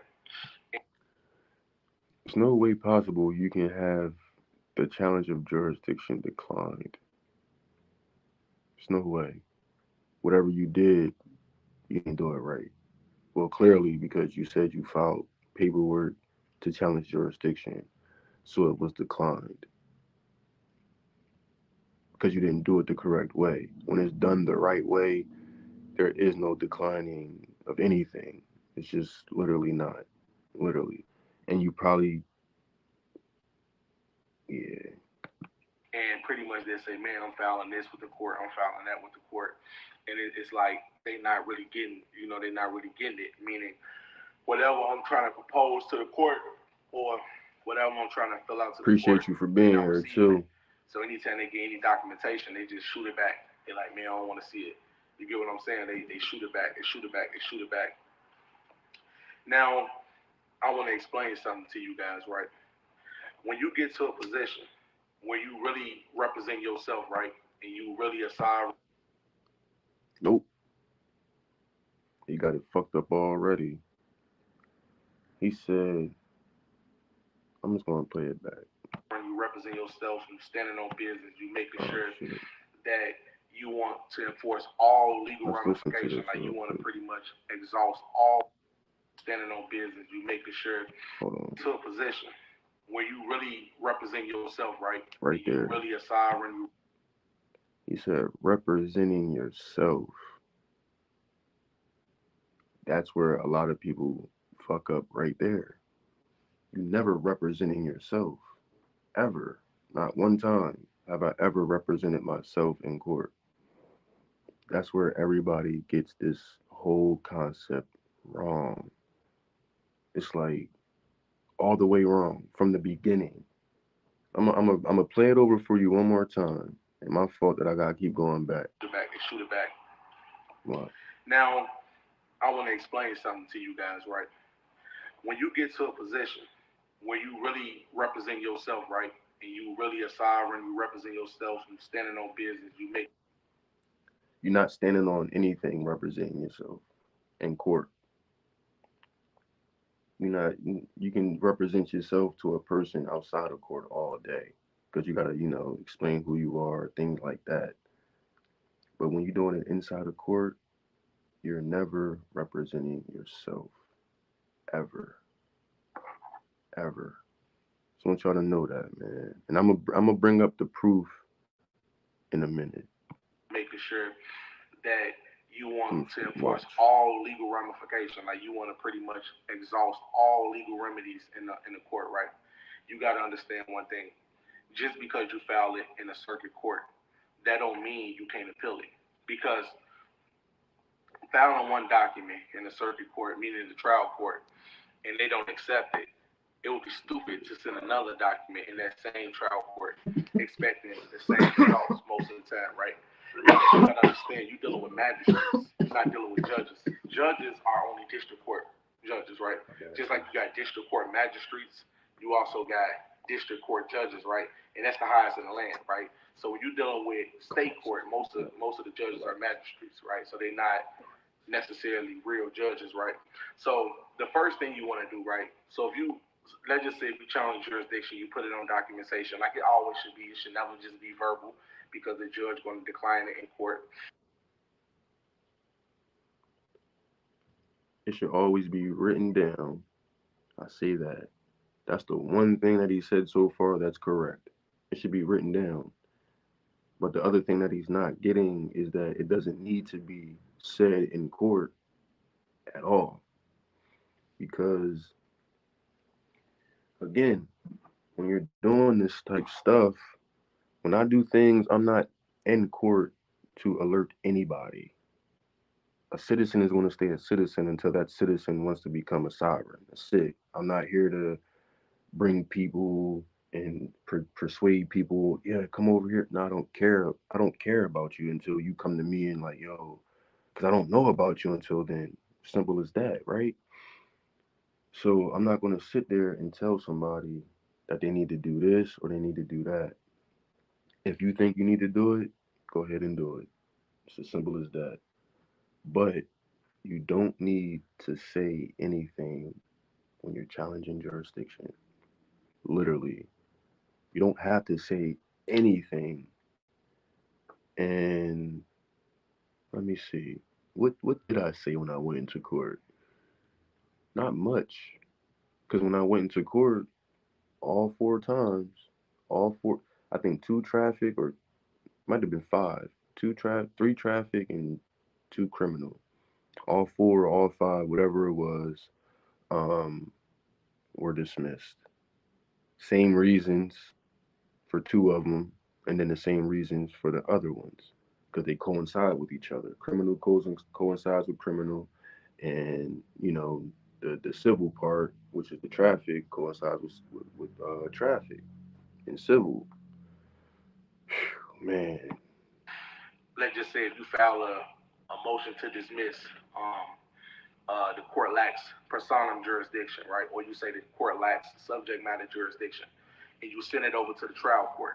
Now, first and foremost, again, like I said before, I ask questions, so you can't presume jurisdiction. So you can't challenge the jurisdiction until you ask questions, right? But even then, the way that I do it is no questions that need to be asked. It's just you're giving them the law, and then they literally turned around and gave me a document that literally made me counsel. I can't make this shit up. For 2 years, it was a case that I was dealing with from 2020, and I'll show all the proof, and I do this in my Zoom classes. I was representing myself in the beginning. That's why I said you never represent yourself. I'm only speaking from experience. I was representing myself in the beginning until I caught wind of reading these books in the law library, and I found the actual proof of what we need to do and how we need to do it. After speaking with the judge, he explained to me further with the legal name. This is how I got a lot of my information. I spoke with the judge who's still in standing right now, Judge Danberg. What's his name? Carl Danberg. um, Court of Common Pleas, Newcastle County, or Wilmington, Delaware. All you gotta do is just look up what is it, the Leonard L. Williams Center Complex Business Court of Delaware in Wilmington on 4th Street or King Street. Like, yeah, you can call him up and ask him personally if he, like, come on, like, I mean, I know that ain't gonna happen, but anyway,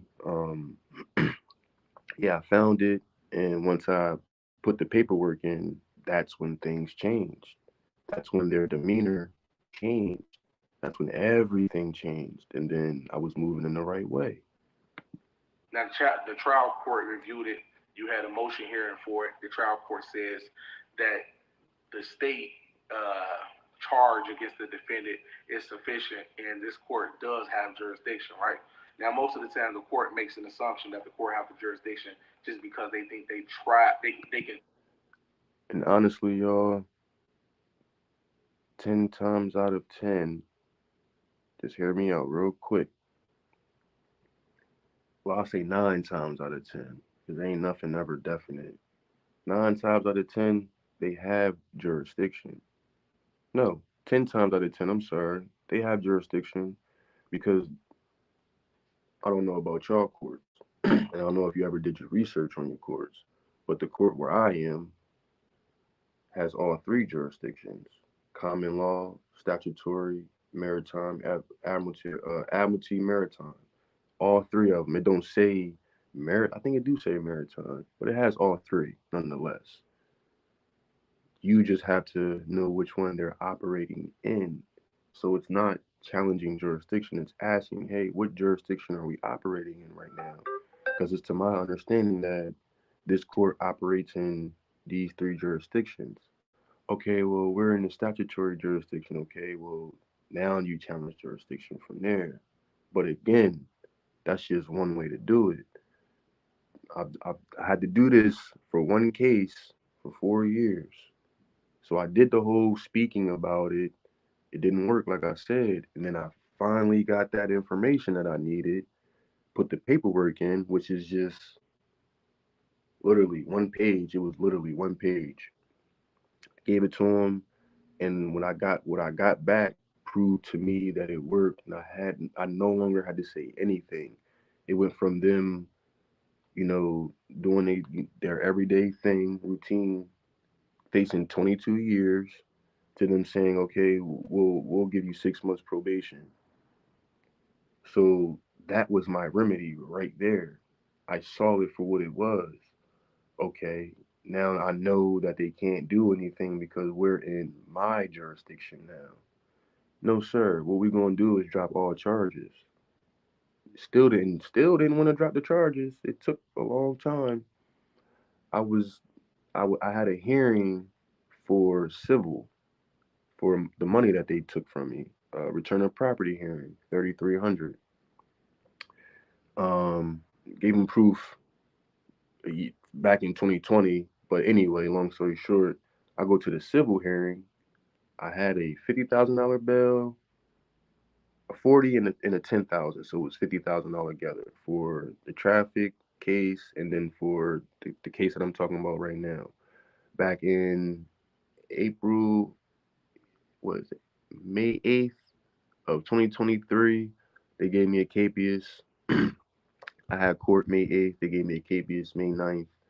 And then from May 9th in 2023 until April 5th of 2020, hold on, excuse me, 2022 to last year of April 5th, 2023 was when uh, they had arrested me. They locked me up. Yep, they locked me up at the civil hearing though. I had a capias and I had warrants the whole entire time. I was in and out of court, and I can show paperwork. My fee schedule even says it's September 27th, 2022. So that means I was in the courthouse while I had uh while I had, the warrants or whatever. I went to my court dates, February 6th or February 5th, the criminal one, while I had a warrant. They never touched me. The judge was like, "Oh, well, I should have my bailiffs take you downstairs and turn yourself in." I looked at him and said, I handle my own affairs. I don't need nobody to do anything for me." And I walked out the front door. So then when they saw that I was winning that case, they were like, "Nah, we're not gonna let him win this money either, or this money too." Locked me up for 45 days, or excuse me, 56 days. On the 56th day, which was May 30th, no paperwork. They just let me out. I walked out, free man. Now I got my fee schedule. I already talked to the clerk of court. I know her good and well for the last 4 years. So, and we just, I kind of want to settle, but I really don't. And if I do settle, it's going to have to be a lot of bread because I want the paperwork to be out there. I want people to be able to see the truth because a lot of these cases get brushed under the rug and then settlements get handled. and you see it on TV all the time where the ACLU is getting settlements and all that shit, but that's what they're there for. They're there to get people money, but they're also there to protect the people that they're getting the money from at the same time. It's all politics. I'm not for the politics. You can't get me. I'm just like Donald Trump. You can't buy me. So at the end of the day, you know what I mean, it's more or less I'm standing on real principle. I don't know what he's standing on. can try these cases in this court, but it lacks the original effect, meaning the original jurisdiction. So you just don't stop right there. Then you file a notice of you file a notice of appeal. Now, when you file a notice of appeal, you're taking this to the appellate division, right? So once this goes to the appellate court, the state court has to be notified that you wish to challenge jurisdiction. You want to take it to the appellate court. Now, the This is a lot of shit just to challenge jurisdiction. That's a lot of shit. I don't know what state courts and appellate courts and all this other shit you doing, bro. Like, god damn. appellate court here the decision. But people do gotta make it seem like it's a process in order for you to come to them and need them and always continuously needing them. I'm not here for that. Like, I'm one and done. You get everything from me one time. Like, of course, if you need me, I'm gonna stay in contact. I'm not that type person. But I don't want you to need me at all after we didn't had our conversation and everything was done. You shouldn't need me because everything is given to you. Everything that I speak about is literally given to you and then broken down the same exact way that I'm speaking right now. So you can it's not legalese, it's not you looking at a UCC code and having to figure out what it's saying. It's me saying it, giving the code, breaking the code down, and it's, come on, man. I don't know what he doing. Decision, right? And they say, hey, I think it's appropriate. We want to dismiss it. But let's just say, for the sake of the conversation, they say this is not sufficient. We don't. We pretty much see a basis of the state charge, right? Okay, then you appeal it to what? State court, right? Remember, state supreme court. Now, state supreme court received it. Something else I want to give y'all some gems on. Go to DMB Duns and Brads, and then go to look up the Supreme Court of your state. If you look up the Supreme Court of your state, you'll see that the Supreme Court does business as all the other courts.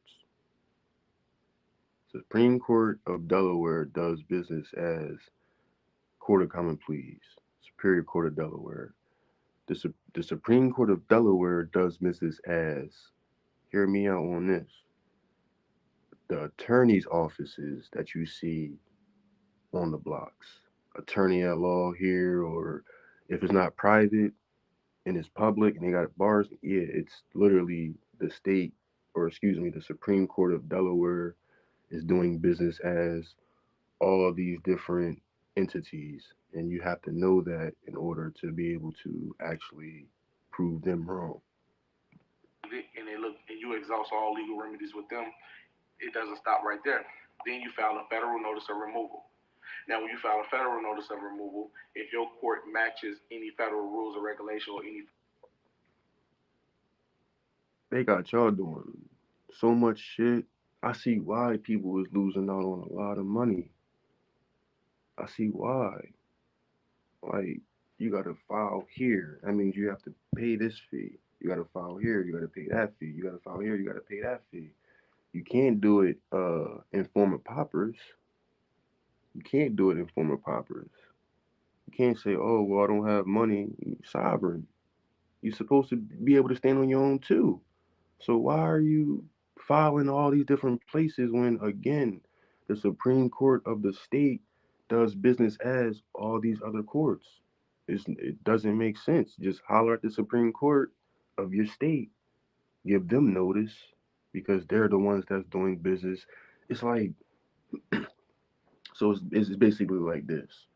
You got somebody in the forefront uh, doing all the paperwork at this specific court, excuse me, the superior court or whatever court that is called in your state, and you go to that clerk and they file documents. They're filing documents and putting those documents in their computer to send to their superiors. So their superiors can handle everything. They dumb it back down to them, and then they give it back to you, or they go to court and they already have everything ran down. The Supreme Court is a bank. It's a central bank for all the courts. That's why everybody uses that court. It's like I kind of get frustrated at the way people try to make things seem when it's really not that hard at all. Like it's not hard at all whatsoever. It's just based off of the information that you have. Foundational information is information that comes from a source that you can see in black and white, and on top of that, you can take paperwork and make your paperwork fit that black and white source document and go from there. The way he's doing it sounds like yeah, if you do this or if you do that, shit, you might want to even do this. Yeah, because this is that. Like, nah, bro. And I'm paying you for this information. What am I exactly paying you for? What are you showing me that proves everything that you're saying? Because if I was to do this on live right now, I got my paperwork. Let me see. You already know, shit. I got paperwork all day. But if I was to do this on live, come on, man. I'm not gonna even do it. But if I was to do that, I'm if I'm speaking, I'm gonna be showing documents. And I still got to get this whole live situation and get everything linked in with the computer and all that to be able to uh, show the screen and share the screen and all that shit. But I'd rather do it on Zoom anyway. So I'm not doing all that extra shit on the live on YouTube. I'll talk about it. I'll give you the knowledge that I have. But when it comes to specifics and details and intricates of how to do things specifically, it's done on a private end all day, 24/7, no questions asked. Um, the most I'll do is this is like compare what people are saying to what the reality is. Um, but even like right now, I'm not even giving specific laws or anything like that. I'm just telling you research, just research. That's all I'll be sitting here really doing. I'm trying to give you the foundation so that way you can take that foundation, have the information as you go. So as you go, you just collecting the information. It's not you just looking at 10 different screens or you looking at 50 different videos just to try to get this information. Duns and Brad is one of the first places that I started from because I was in court. I was doing things within the court, um, doing being pro se. They have to give you all the rules and regulations to that court, civil and criminal. So you have to read that. It took a long time for me to, you know what I mean, sit down and read all that stuff, comprehend it, and then be able to use it and now apply it or be able to use it, apply it, get the results that I want, and now be able to help other people in the private. Doing doing this the way bro doing it is not it's not cool only because you're not giving the real information. Let's just finish, man. Federal statutes. And the federal court does have original jurisdiction over the matter that can be sent over to federal court. So I'll tell a lot of people who want to be sovereign, right? You got to go all the way. I'm not talking about taking 2 steps Shout out to forward Prometheus. and What's going running on, 100 bro? steps back. You Yeah, need I to go gotta give you all 100 this steps forward information, man. I gotta give it to y'all. I appreciate you for being here. Real shit. and 1,000 steps even forward, right? Because I mean, it's crazy. Hold on. Yeah, I gotta get this up because it's like, if not, man, people won't just be lost.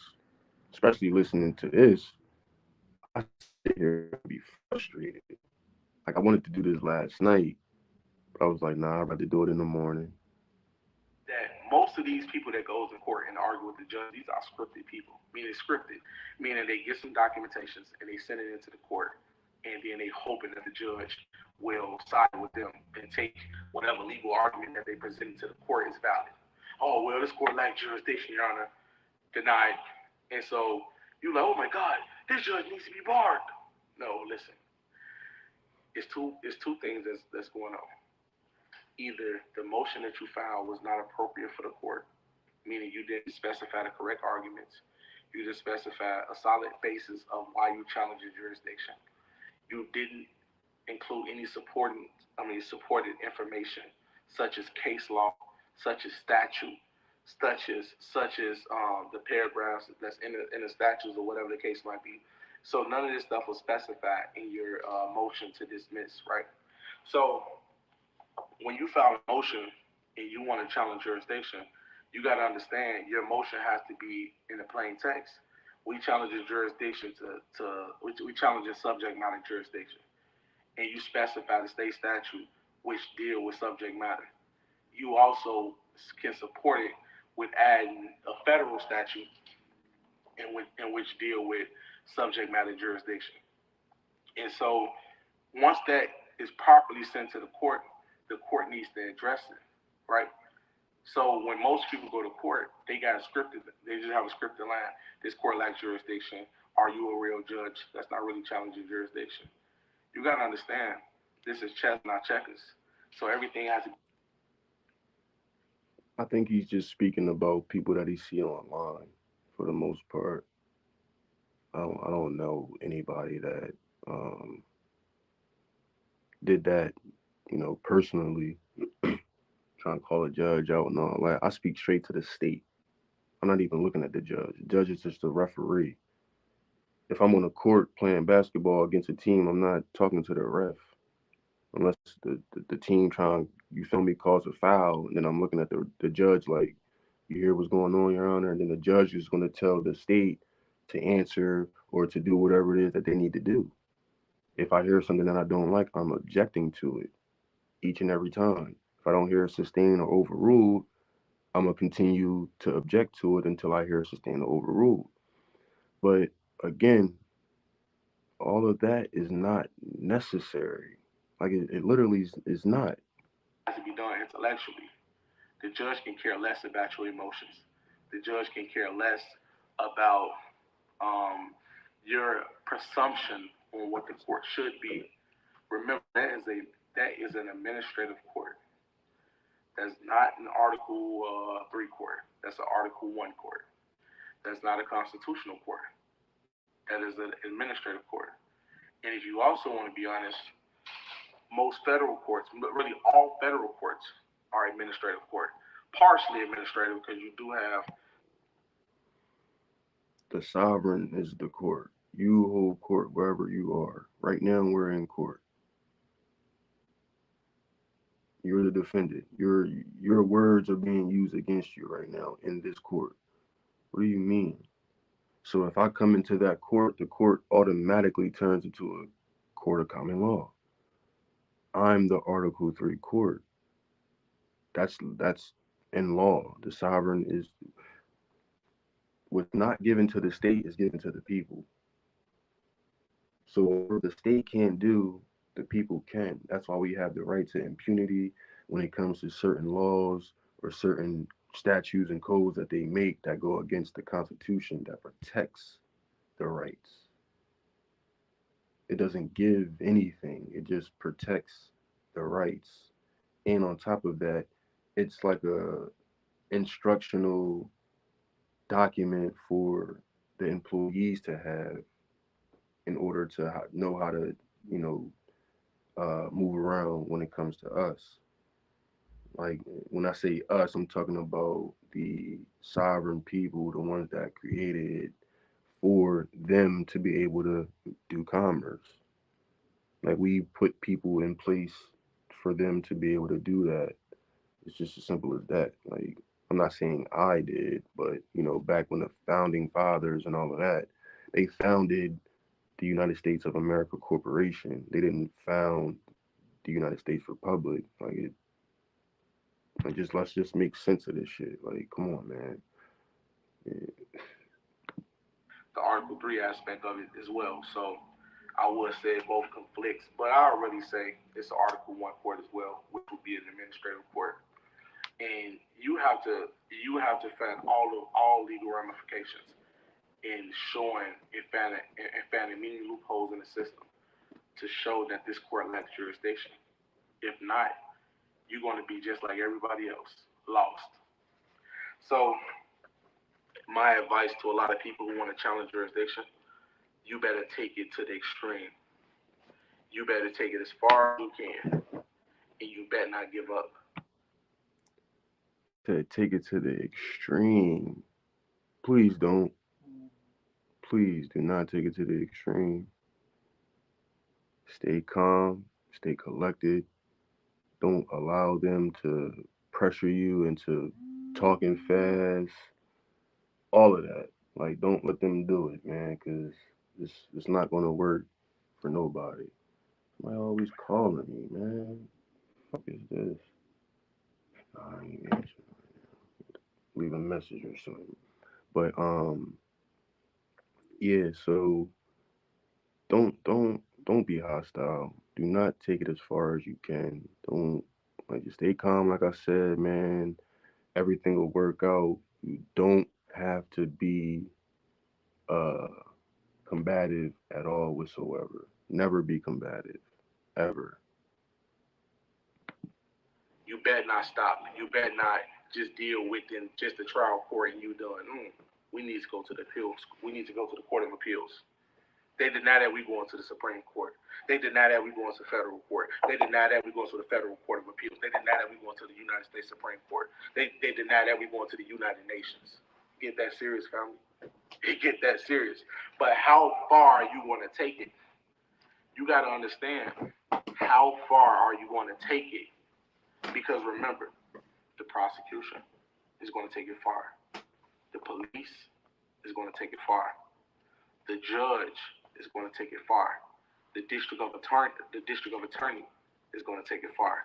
They're not playing with you. You need to not play with them. But you have to be strategic, less emotional, more logical, especially when you're trying to go into the court and you're trying to stand on your principles, right?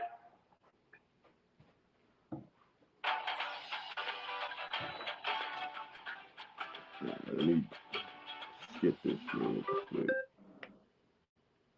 Hold on, Jay. Remember, every like when it comes to bearing arms, when it comes to traveling and everything like that, my argument is the Second Amendment is still in discussion. So we still have the Second Amendment, whether you a felon, whether you prohibited, whatever the case might be. But certain case laws are not being accepted by the courts because of the arguments, right? This is not appropriate, this is appropriate. But remember, jurisdiction can be challenged at any time, before trial, after trial, during trial. I just don't want a lot of you guys to be in jail while doing this.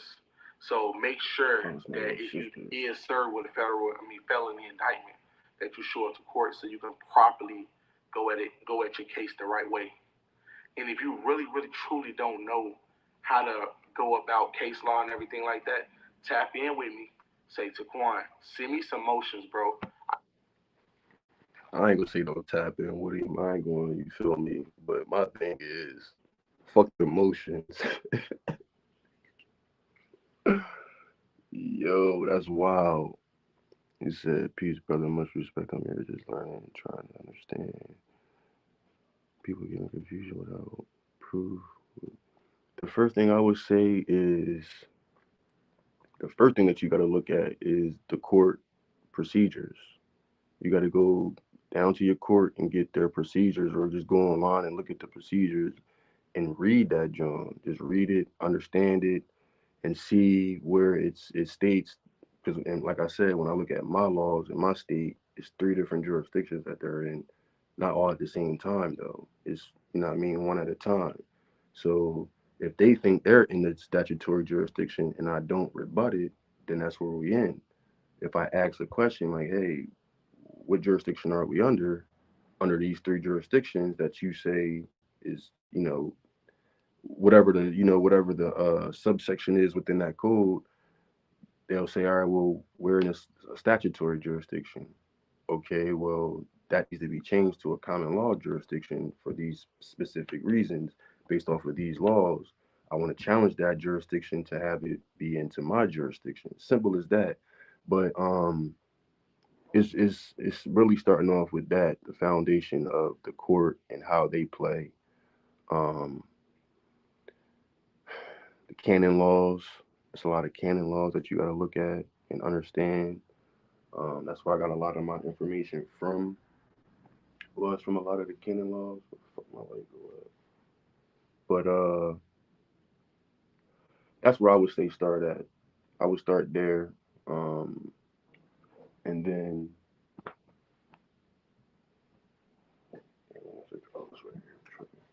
and then you have to know pretty much like how to move within the position as well, and that's not hard either. Um, that's pretty much the foundation of being sovereign, knowing how to move, knowing what position you're in, what position you play at all times. So that's pretty much it. Like seeing other motions, and that's not case like that's not research on case law. Like I'll tell y'all that right now. Just by you just yo hit me up, I'll send you some motions. Like that's not me doing you no justice because you still have to know what the motion is about. You have to know the outcome of the motion. You have to know what the person did to get the outcome of the motion, whether good or bad. If it was bad, you have to know what not to do. If it was good, you have to know what to do, how to go about it. So many different outcomes and ways that is so complex, but you have to start from the foundation and then build your, build your information from there by just doing what you're doing right now, just going off the whim. I'm hearing all that's why I keep stopping the video. It's a 10-minute video, but I think I did like another 40 I need minutes to on learn one. how to write out emotion, how to properly address a court on emotion, right? And I can either send you my PDF copy, or if many of you guys request it, I can drop a video. And that's my thing too. He say he don't go to court, but you have motions. Just because you have a motion doesn't mean it was granted. Show me the order that it was granted. Show me the outcome of the case that it was dismissed. Like, come on, man. It's, I'm gonna do this one job.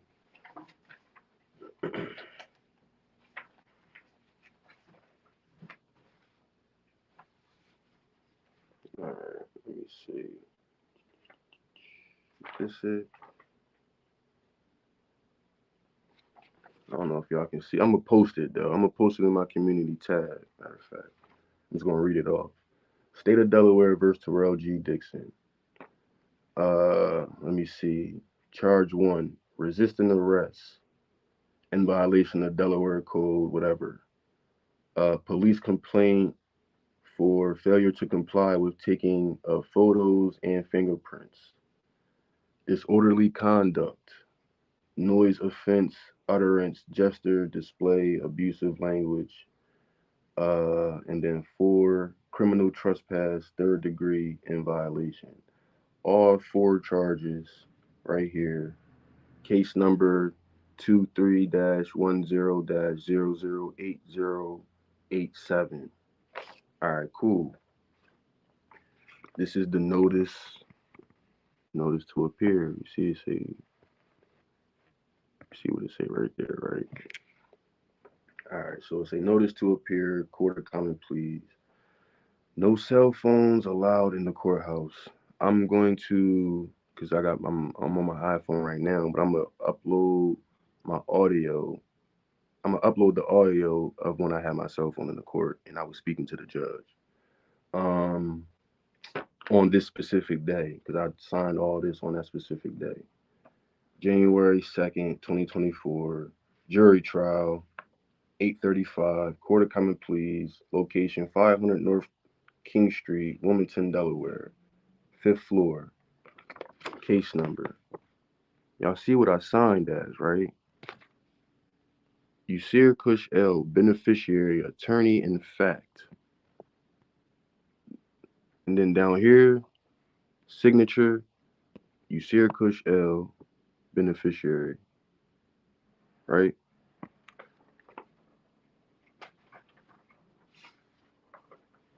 Damn, what the fuck is them charges at? I don't play about the paperwork thing. I'll show you the charges that was dismissed. Not it. Well, shit. This ain't the charges that I got right here. These four charges are separate from what I'm about to show y'all. But these are the two traffic Jones that I got right here. I'll show these. It's not that deep for me. All right, so this is the first one. Let me see, when did this happen? I'm gonna post this too in the community just so y'all can see. But state of Delaware,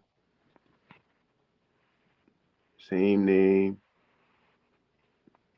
ain't nothing fraudulent on here.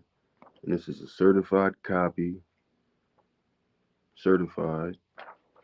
It's only two charges: driving license suspended slash revoked. Isn't that what he's ain't that what he's talking about right now? Suspended slash revoked.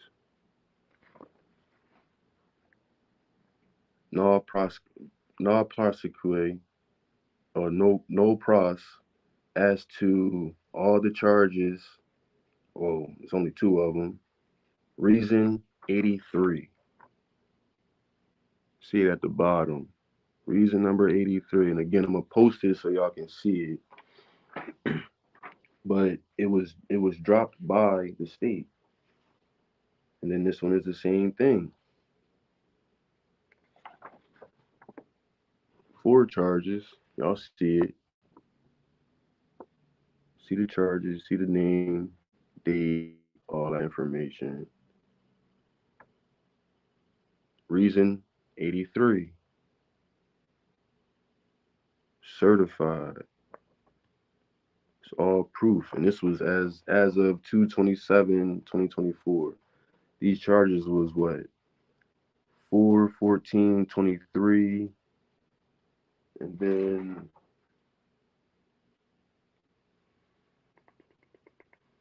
it was dropped. Both of them was dropped the same day, 5/2/23.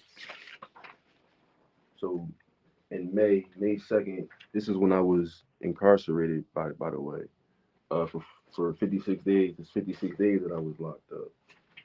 Um, can't find the other charges right now, but it's cool. It ain't about nothing. Um, but this is also something that I wanted to show y'all. I don't know if you can see it. I'm gonna post it anyway.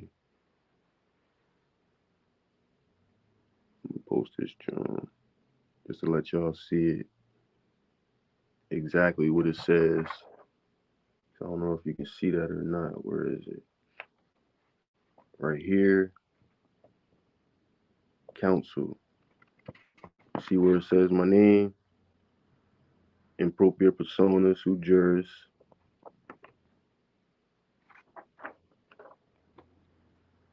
Am I lying? Or you know what I mean? Like this ain't me. This ain't this is LexisNexis. This is not my paperwork.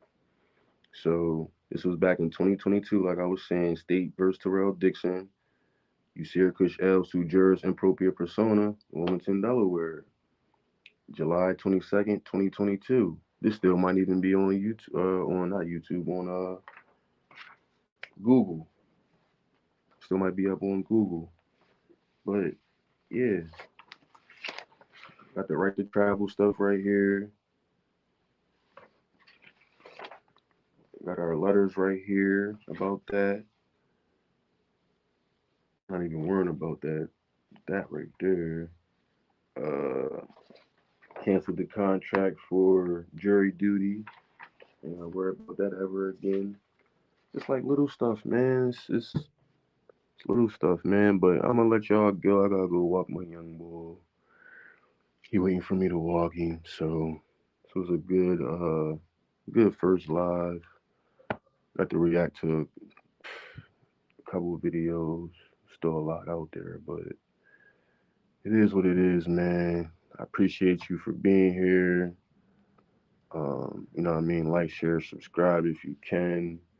If you feel as though it was good information, I appreciate you. Even if you dislike it, I appreciate you. If you want to get in contact with me, you see the down at the bottom of the screen. It's my email. Um, if you want immediate contact with me, 302-669-5123. Just send me a text message. I get so many phone calls during the day. I need text messages with, you know what I mean, just explaining who you are and what you're trying to have done. I only do things in the private, so if you do want the service, it will be a private service. It's not being done online. I'm not showing any classes online or anything like that. Um, yeah, we just take it from there, man. Again, I appreciate y'all for being here. If you want to comment, if my voice too low, if the volume wasn't good, like let me know. You know what I mean? Because I'm trying to get y'all the information. I just want to make sure it's out there. Um, yeah, man. But until next time.